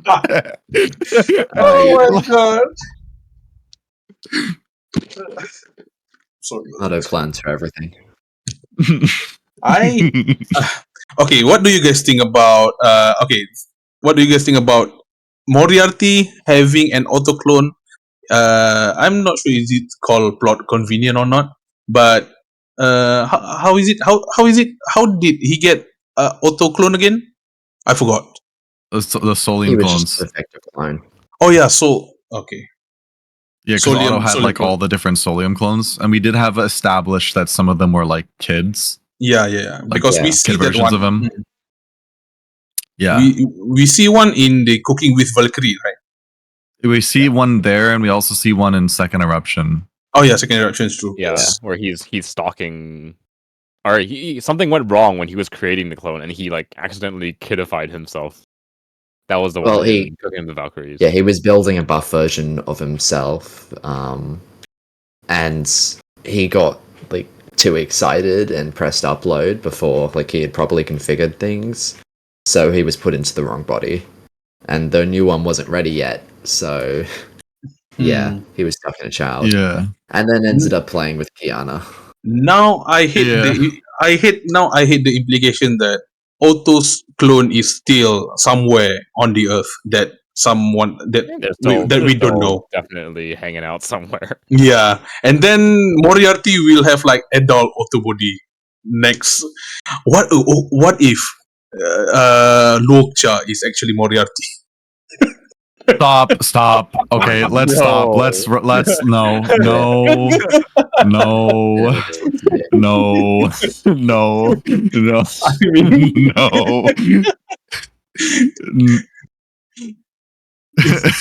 mean, people come from Loja is a Vought archive, but what if because we know Solium clone still exists somewhere. What if Moriarty? What if the Solium clone that Void Archives is using is Moriarty? Oh, Damn. okay. The same person. There's two I think- one body. One of Yeah. the funniest aspects of Moriarty to me was how he kept getting mad when he got compared to Otto. and like he was like, I am nothing like that guy, and then he proceeds to do exactly what Otto would do, down to like his pose. Yeah. Like, Yeah. brother, you're fooling nobody. Like, Void Archives has like the same problem. He Yeah, does not true. know. Oh yeah, that's true. Oh yeah. Oh my god. The auto clones have like they all have a little bit of his personality stuck inside them. yeah, like Void Archives is like that. It's like, brother, like, look in the mirror. Like just because you have long hair doesn't mean you're not Otto. Yeah. Oh, the Griseo jump scare Oh, in this Griseo. trailer. Yep. Real. And she's still a child here. Yep. Oh yeah, yep. The implications. This is the only. This trailer only shows that. This trailer only shows that Griseo is still alive, not Yes. That's it. And we don't know anything after this. It just say, oh yeah, she's still alive. That's it. We have who are in her Phoenix form in this. So Yeah. we have Nua Yes. and Spooksy. So it's clearly in the past. Then we have a time. Ah, yes. The Stardust type. Oh yeah. The thing that we still don't have like solid answers on. Yeah, like what even is there? Where did they come from? Children. Yeah. By the way, the best that is Safid. Only before Schicksal Imperative. I'm convinced she was brought into the story here to bring in the idea of mantises growing up and aging. Because it Yeah. hadn't been an established thing Oh, before, and then they yeah. suddenly brought it in. So clearly they wanted Griseo to grow up. That's very clear. It's like Um, yeah. It's like they can age. It just takes a long time. It could also be like a lot of energy and things because Yeah. like it depends on the powers really. I actually have We still a don't even head. know why. I actually have a headcanon why Luna here have like dual chainsaw. Go on. It's just she reads a lot of Warhammer when she Okay. Well, you see her with the That's my like, headcanon. She reads a lot of Warhammer before Captain made her in. There's Basically, the shot. Mario. There's Hey, the oh shot. come on! There's the shot. Oh no, I read at the Elysian Realm that Mantis cannot grow up. That's not even like actually there entirely was true though. left over that. Yeah. Because That, it I think was- Homu Labs made a video on that. It was Yeah. specifically Teresa who couldn't because Yes. she Oh has particular genes. Right? It was a Vishnu's, Vishnu genius. Yeah. and like it's like the Honkai beasts who have particularly strong regenerative powers are the ones who mantises made using their genes can't grow up. Yeah. Mm. We do have a but direct that's not line all. saying who can't grow up. She's stuck in puberty forever. But that's more because because of the she has her genes. Yeah, Yeah, she has the Garuda genes, meaning that. because Yeah, she- like Mobius, for example, grows up and then she regresses to kid form when she dies. Yes. Yeah. Like there's an established fact there that they can grow up. It's just that Mobius happens to die too often to grow much It's a further. case by than- case. Yeah, it just depends on the Yeah. man. Yeah. There was a lot of long talks and discussions and like pointing to different things. Like, can they grow up? Can they not? Is this a plot hole? Is it not? Like, you mentioned the Homer Labs video before. Yeah. Yeah, I was one of the people who worked on that with him, and there was just a lot of discussions there. Was that It's a all the lot. spam in that one channel? Yeah. There was a lot of they're pointing to different points and people like, what is aging? What is the definition of aging anyway? Yeah. Define It really aging. went to the dictionary a lot there. Yeah, it was a really big thing when it happens.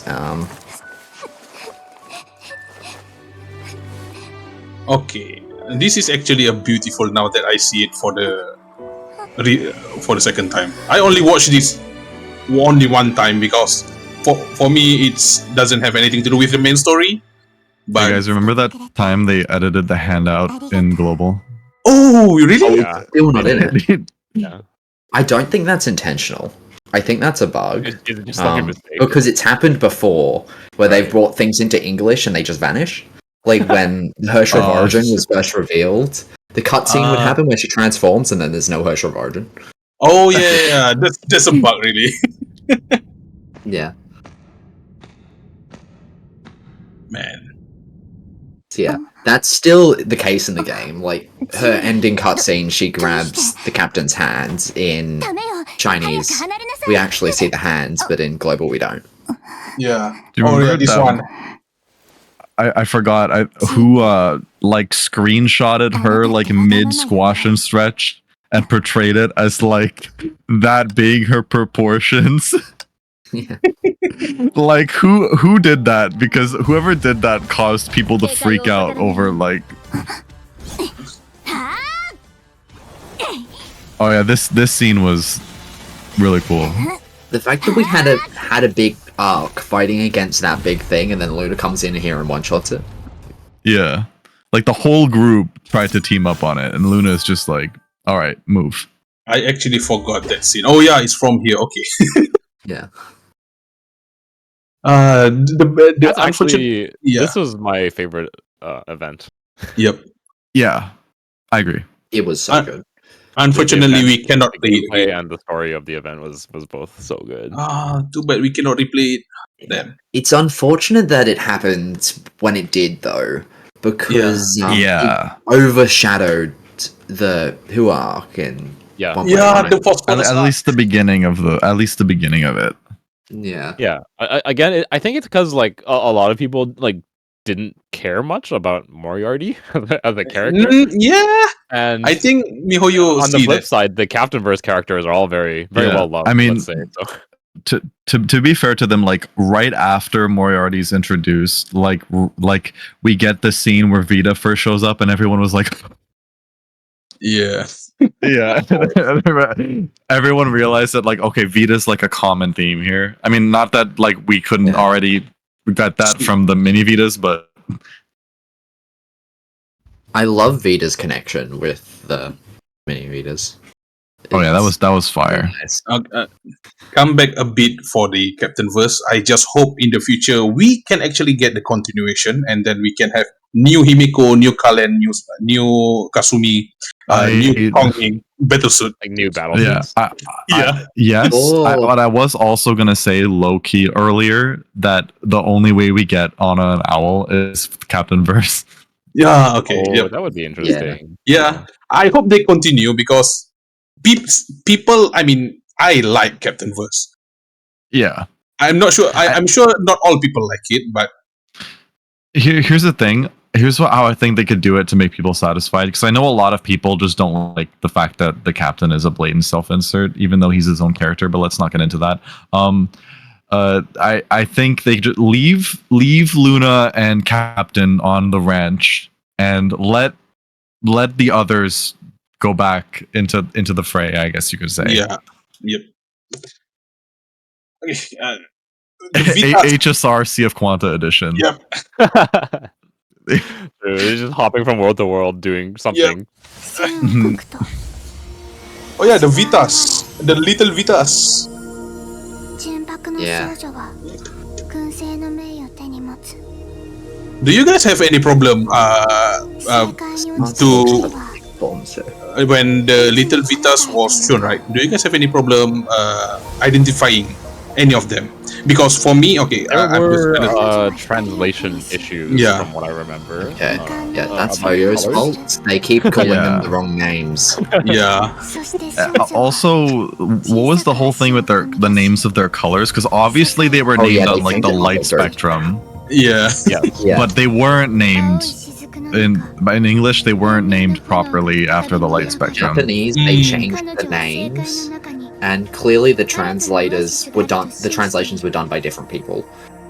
Because Yeah. some of them use the Japanese names, and some of them use the Chinese names, and then sometimes they just say the wrong names. Oh, that's so bad. It was a whole I mess remember there. that. Yeah, I Like- remember that. It would show like the green one, and then you'd hear like the voice actor go like indigo, Yeah. and then it was Oh, God. And then, like one, who was it? Was it Erudite? Erudite Vita was like I teal think. and cyan, like at the same time. at different Oh, points. Oh, yeah. God damn it. And I'm pretty sure wrong. it just should have been blue. Yeah. Oh god, it's a whole mess. Like, So, come it on, was we've all definitely a seen Bill little bit- Nye. We know it's Buroiji Biv. We know.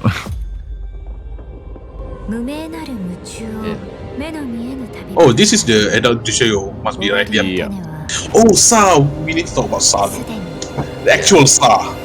Vita shows up, then Then Griseo everything shows gets good up, again. then God shows up, and then everyone dies.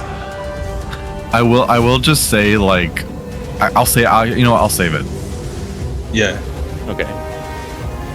And this is the trailer I mentioned earlier that got changed in between Chinese and global release, as far as I remember. By the way, since some of the mini Vitas are male, does that make them like it's like Sue?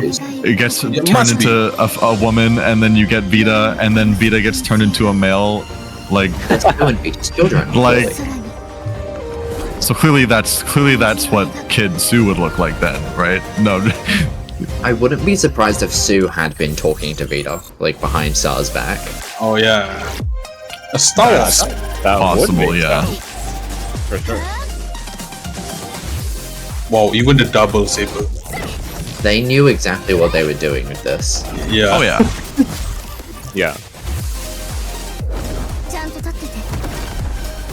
I will The fact say that they make the lightsaber red, like, she's Anakin. Like, Yep. Like either blue or red specifically. Yeah. I will say, consistent Lord. Adult Griseo is like one of my favorite overall, like the aesthetic designs for the battle suits. Like of all the battle suits in Honkai Impact. Yeah, it's Yeah. really good. I think like aesthetically, it's just like almost perfect. I like, the think- color I scheme think and she- the design of the yeah. suit. I don't know if this is controversial, but I think she blows her kid self out of the water. Yes. Oh, yeah. I agree. she's- Oh. This at the end. Yeah. Yeah. Yeah. That's like the payoff everyone wanted, right? Like Yeah, we that's already what saw a glimpse of Yeah, it in everyone Finality was Arc. so hyped. So hype. Okay.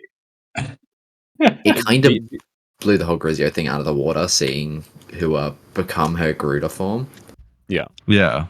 Thank goodness Griseo is an SP character at that time, Yeah. so Yeah. people skip her.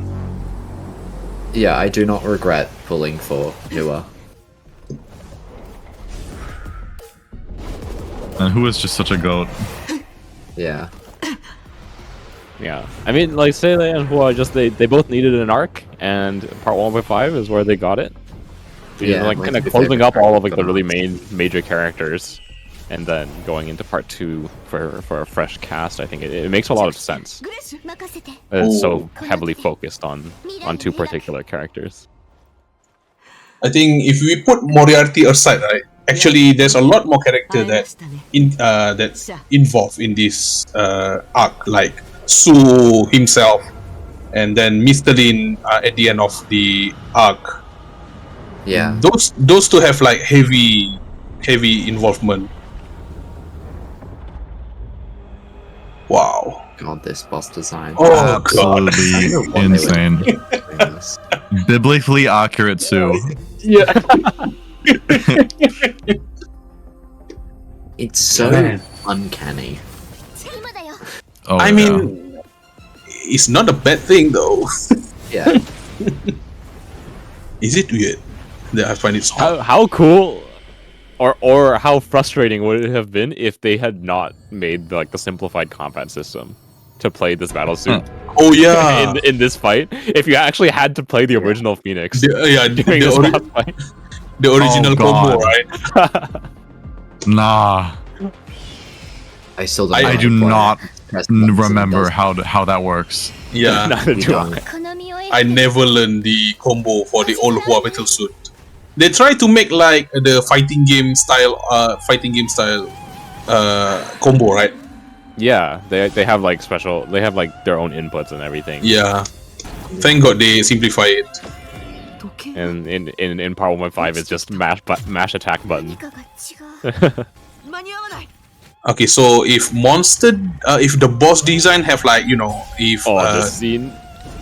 oh Oh shit, yeah. This is it. Here it is. man, that's the. She the said hottest Samsara. boss She said design. the thing. I like this one. Yeah. You know what's funny about these like things like divinity, like humanity can't defeat divinity? Yeah. Hua has survived and defeated divinity before. She has fought the Hersher of Finality and survived. Yep. Like earlier in the arc, Sa was seemingly trying to take over her body. It would make perfect sense if she wanted her body, because she fought and survived the Hersher of Finality, which not many people have done. And she has all that experience. She's still that strong. But still, it's not like the same power that she used back 50,000 years ago, right? She did not fight finality on the moon. Yeah, she was going towards the pods. Yeah. Yeah. Like she was part of I think it was hers was Ember. Yeah. Oh yeah, Ember. She did not fight finality actually. At least like, not directly, like the others on the moon. Well, everyone ended up on the moon fighting Finality. Did she just wait, I just realized Saw just used planetary devastation on her? Yeah. Yeah. Oh, here it is. Here it is, the scene. Oh. I love how they cut her health to 1 and you revive. Like, it goes so well with the Immortal Phoenix theme that has. Too bad we cannot actually play this battle suit in this boss fight. Yeah, it was the past before she actually got released. Yeah. Like in Coloston, they gave us the Durandal battle suits. Yeah. This before it scene came right out. here. This punch. That They scene. done it here. Oh, 1-inch punch, right? Yeah. That scene there, I'm sure a lot of you know, I've like seen it, but that scene is a direct callback to GGC's Legacy arc. Oh, I Yeah. don't know what this. It's from the scene where Fuhua finishes off the Will of Abyss. Hold on, this scene. Yeah, so pretty much there's a god trying to take over Earth, and Hua goes, punches it in the chest and kills it. But she fuses with Jingwei and becomes like the true like Phoenix, and then she one punches through her chest. It's like a direct callback. Really similar. It was definitely on purpose. Yeah. Yeah. Man. Still, I have to say the music is not as impactful as the Vita fight. Yeah, but Yeah. for this fight in particular, it's the sound It was still effect great, though. when she teleports Oh yeah, is that's like, it. is like the coolest thing. Also, the Kiana Oh, yeah. intervention. Where is it? Kiana's intervention. Yes, the finality bullet. We have to talk a bit about the Kiana intervention.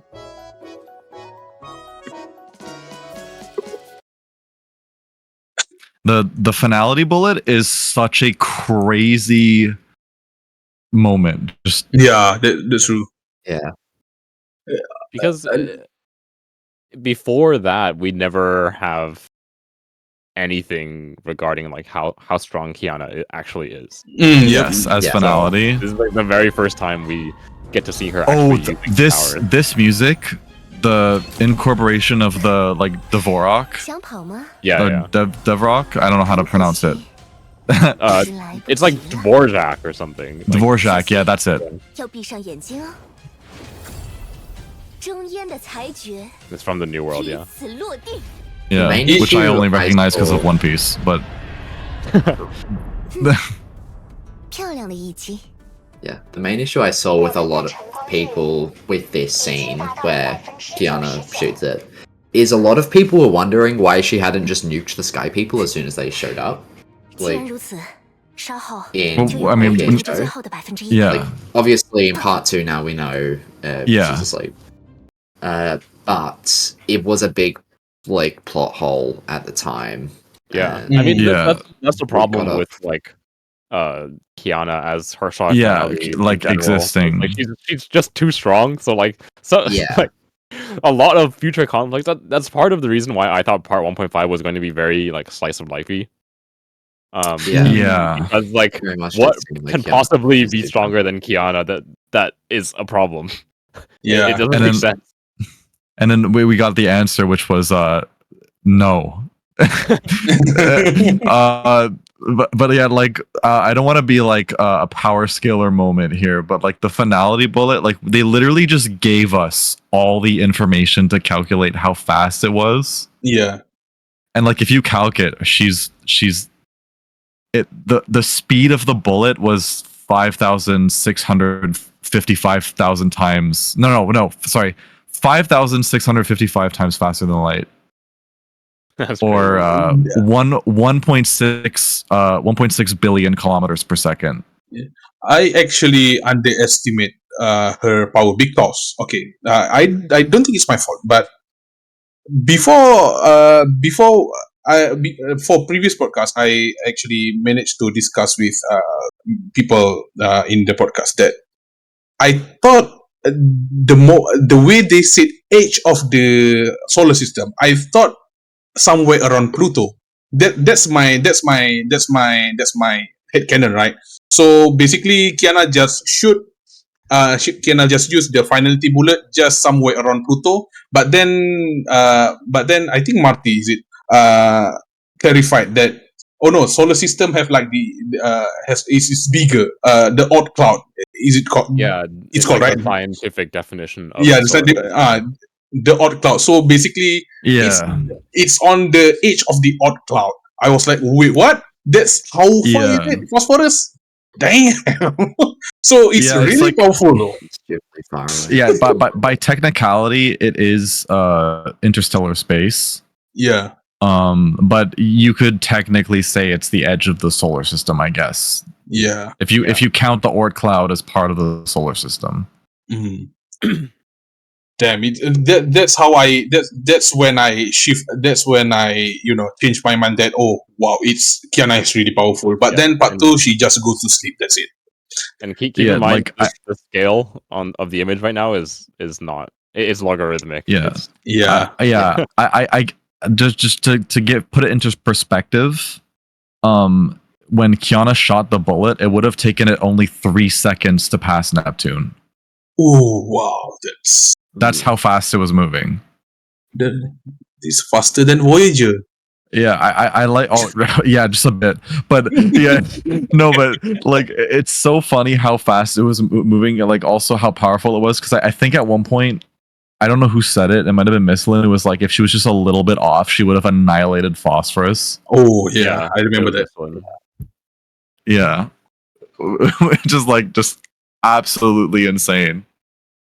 And then she goes to sleep. Yep. I know what Giannis is studying about, like, clearly, because There is some everything time is gap great. there. Like we still don't know exactly what the time gap is there because like if Mhm. we take Journey Crisis for example to be canon, Yeah. she's been being assigned homework and having whatchamacallit, spring festivals on the moon for some time before falling asleep in part 2.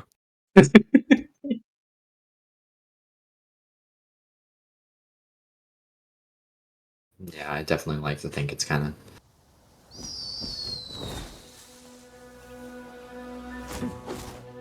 Finally, the Feng Huang of vicissitude. I still cannot pronounce the V thing.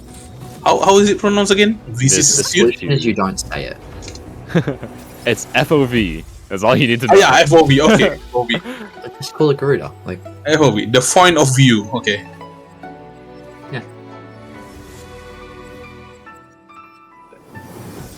God, We still actually get a joke with the Teresa actual, the Teresa evolution though. They still haven't Oh, yeah. We don't have it. yeah, they still haven't give us that yet. It's okay. It's coming. Yeah, It's okay. I'm not coping. I'm huffing right now. who got to a What do point you where mean? it's, We have sexual imperative.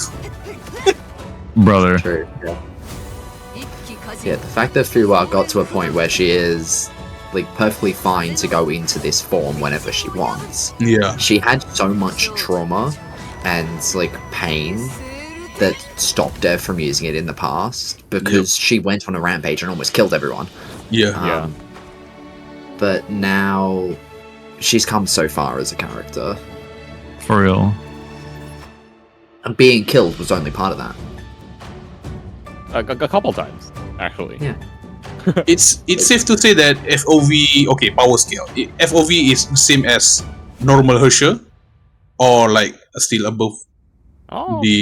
I'd say she's like above the Probably like a normal stronger. Hersher. She can die, she can't. But still under finality. Yeah. Yeah, Origins, yeah. yeah. No, finality knocks her. Yeah. Yeah. Okay. Finality is like the strongest thing. So she's like have the Hersher style power, but not a Hersher. Okay. I think she's like probably up there, like maybe below the other ascended Hershers, like origin, and truth. Yeah. Are like the next two after finality, and then below that is like where FOV is. Well, Origin and Truth are only so powerful because they are linked to finality. Yeah. Since Kiana's artificial and they're all linked together, and they are all sharing power. So they're not as powerful without that link. I'd say Fuwa is probably above them if they don't have that link, but since they are linked to finality, which is finality, it's like the strongest thing there is. Yeah, they are above her.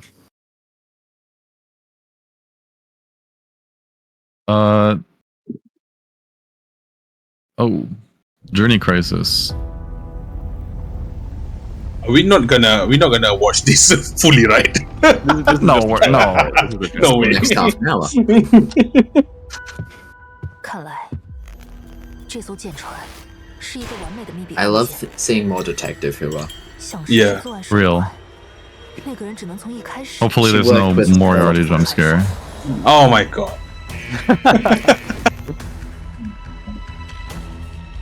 I like how many memes came out of this. 简单来说， Yeah. I feel like the 2D animations always are very full 在 of 我之中。 memes. 那么 Yeah. 我宣布，侦探游戏正式开始。 I can't believe they charged the Book of Fuxi. Yeah, the Book of Fuji. 已经饿了。 Because of Klein. The only thing Klein help. keeping it running is it was out of energy. Like Yeah. Yeah. they just charged it. 啊， Like and now it's 有什么好 just 解释的？ always there. Like, 再想想。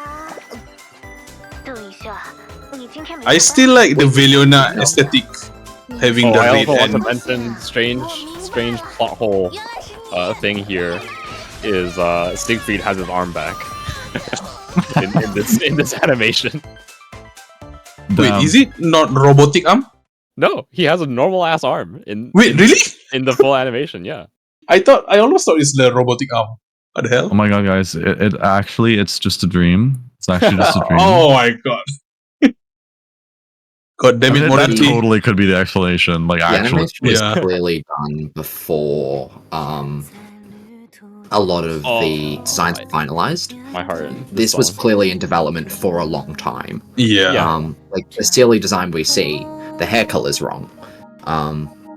The Siegfried's slightly off. The Kiana is also off.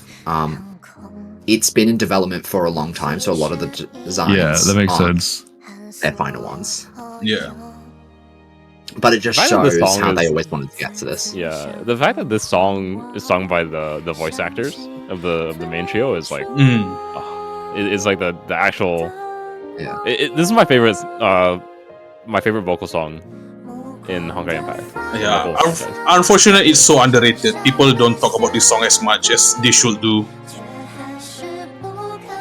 Yeah, it's kind of just a consequence of the of how it exists. Yep. Yeah. I don't want to blame part 2 hype because of how this song is underrated, right? But I actually feels like if this song is in the main game, people will talk a lot more about it. But you know, it is how it is. It's an animation song. Mm-hmm. Yeah. I think is like this whole animation, especially the end of it, is just like it's like meant to be like sort of a goodbye for the main cast. Yeah, As a whole. Yeah, they especially finally get the way happy the ending. song goes. Yeah. Oh my god! I still can remember when they push Kiana up on the moon. Oh. For some reason, this animation kinda hit deep for me. I don't know why. Deep forever. Yeah, I mean, I think everyone who watched it Yeah. and has like played through part 1 will have the same kind of feeling. After everything they went through, Yeah. they finally get to have some fun. Happiness. It's the same feeling that I have when watching the Elysian Realm animation. The one, the New Year for Elysian Realm. Golden Courtyard. Yeah, Golden Courtyard, yes. Man, their animation level beast, man. This is just reminding me how badly I want a Honkai anime. Yeah, that's true. Yeah. Just don't even bother going into the main story. Just give me happy times with them. Yeah. I mean, sure, cooking with Valkyrie is, happy time, but you still need more. They would also get the opportunity to like make stuff like the beginning with like Nagazora more fleshed out. Yeah. One thing like cooking up with Valkyries 3, it's like modern era, all the people. Or I mean, that would be pretty cool. Yeah. Second Eruption adaptation. That's it. I want. I mean, that's the one that everyone has in the back. Of Yeah. Second Eruption. Is, like, Second Eruption is too good. Of Honkai Impact 3rd. So everyone wants to see it animated, and there's like bits and pieces of it that are voiced and like sort of animated, right? Yeah.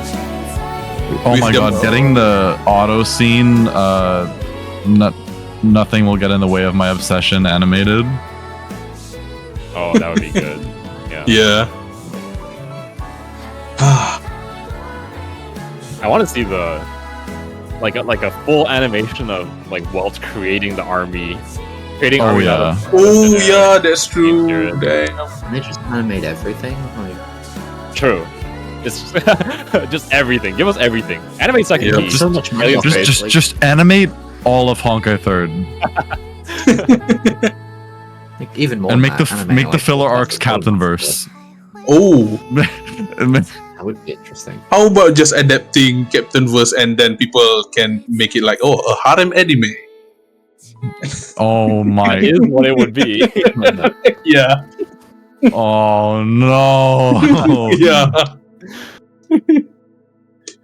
Anyway, yeah. Right, the fact that this is the end of part 1.5. For Yeah. This Yeah. cutscene. Yeah. Like- And we also had the if you remember the end of part 1.5, we had the like Sue phone call with everyone. Oh thing. yeah, that was a thing too. Just quick, like the thing I was saving from, so I didn't distract from the Saw boss fight. I feel like Fuhua trying to figure out what was going on, like where she was, with like, oh, is this the Sea of Quanta? Is this a proper world? Is this a planet? Is this a stigmata space? I feel like, and in the way that it showed the world being created, I felt like it was a personal attack on trying to like figure out what Teyvat is. Especially with it being like Project Arc. Yeah, definitely. I felt like personal attack. I'm sorry. Anyway, We still don't know what Teyvat is. Is it a bubble world? Is it a real world? Like, we haven't. is been it a told. planet? Is it a stigmata space? Anyway,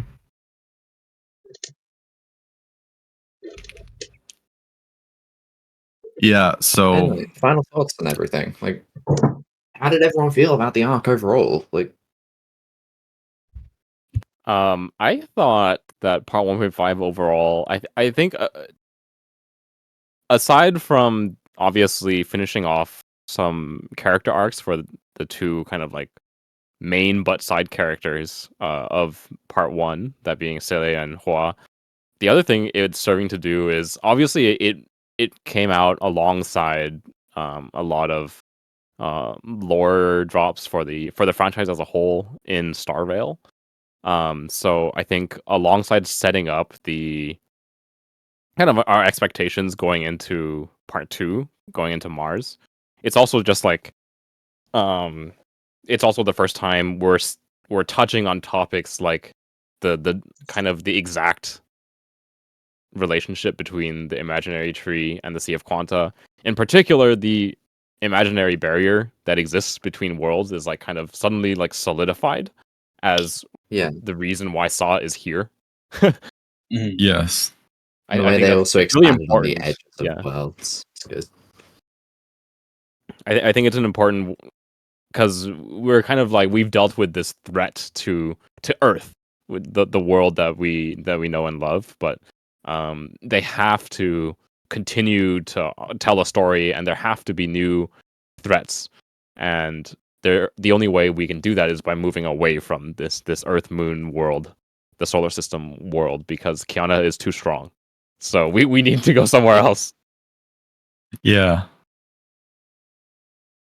Yeah, like I definitely agree a lot with what Zuikatsu said, like with having it kind of as like the bridge into like those kind of greater concepts about the cosmology, about like the barrier. That's a lot of what I thought as well.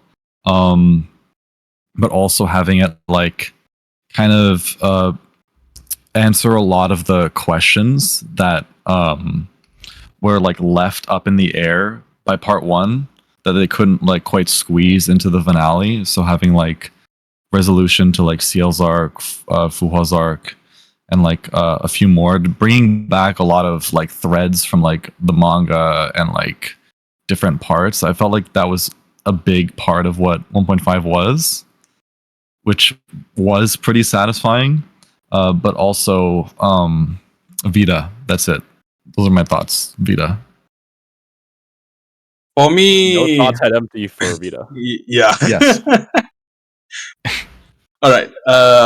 Nothing much to add from me, but I just want to touch upon a bit of the technicality of the design, the world design, and how they managed to actually expand the horizon of the plot from only on Earth, Bubble World, to a whole cosmic, not whole cosmic, but just our solar system, right?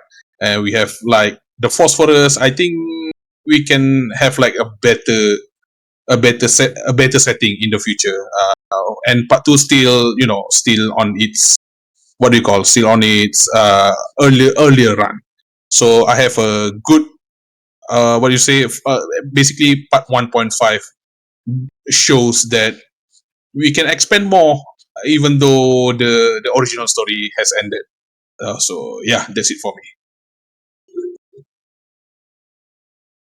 Yeah, it was really great Yeah. how 1.5 brought together everything and then set up the future for the series. Yeah. 1.5 underrated.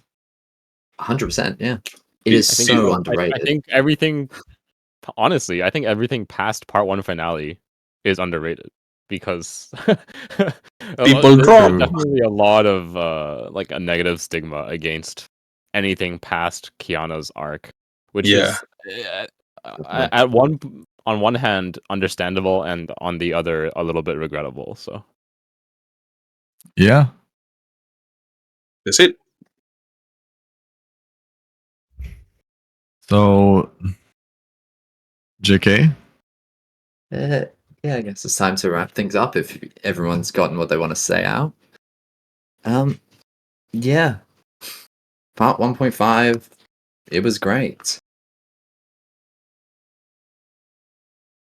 And yeah, if you want to find us, the general place, like where can we find everyone, like our socials and stuff? Oh, I'm just No9ah10. I'm mostly active on like Twitter, but I have a YouTube. I just barely use it. But yeah, there's that. I yap. That's it. And for me, you can find me as Zuikatsu on pretty much everywhere. I use my different socials for different things, but they all link to each other. So if you find my name on any particular social media platform, you'll be able to find me. If you want to talk Honkai, probably on Twitter. It's the home of the lore yapping. So that's probably the best place for this kind of discussion.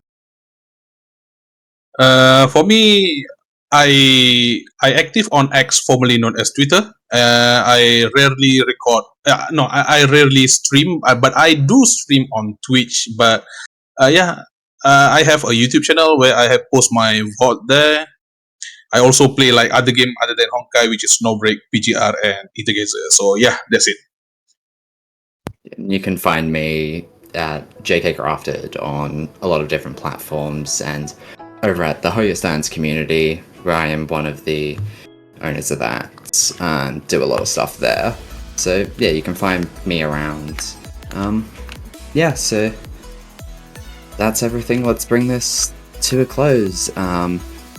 You all want to say it or? Let's say it. In one. Okay. From 3. Okay. Yes. 3, 2, 1. 1. Fight for all that's beautiful in the world. Yeah. Shout out at the very end to Marty, who has been working with us from behind the scenes, recording this episode for us, and doing all the hard work behind the scenes. Yep. So Yeah. Shout out to the Thank you. Marty. Anyway, see you all.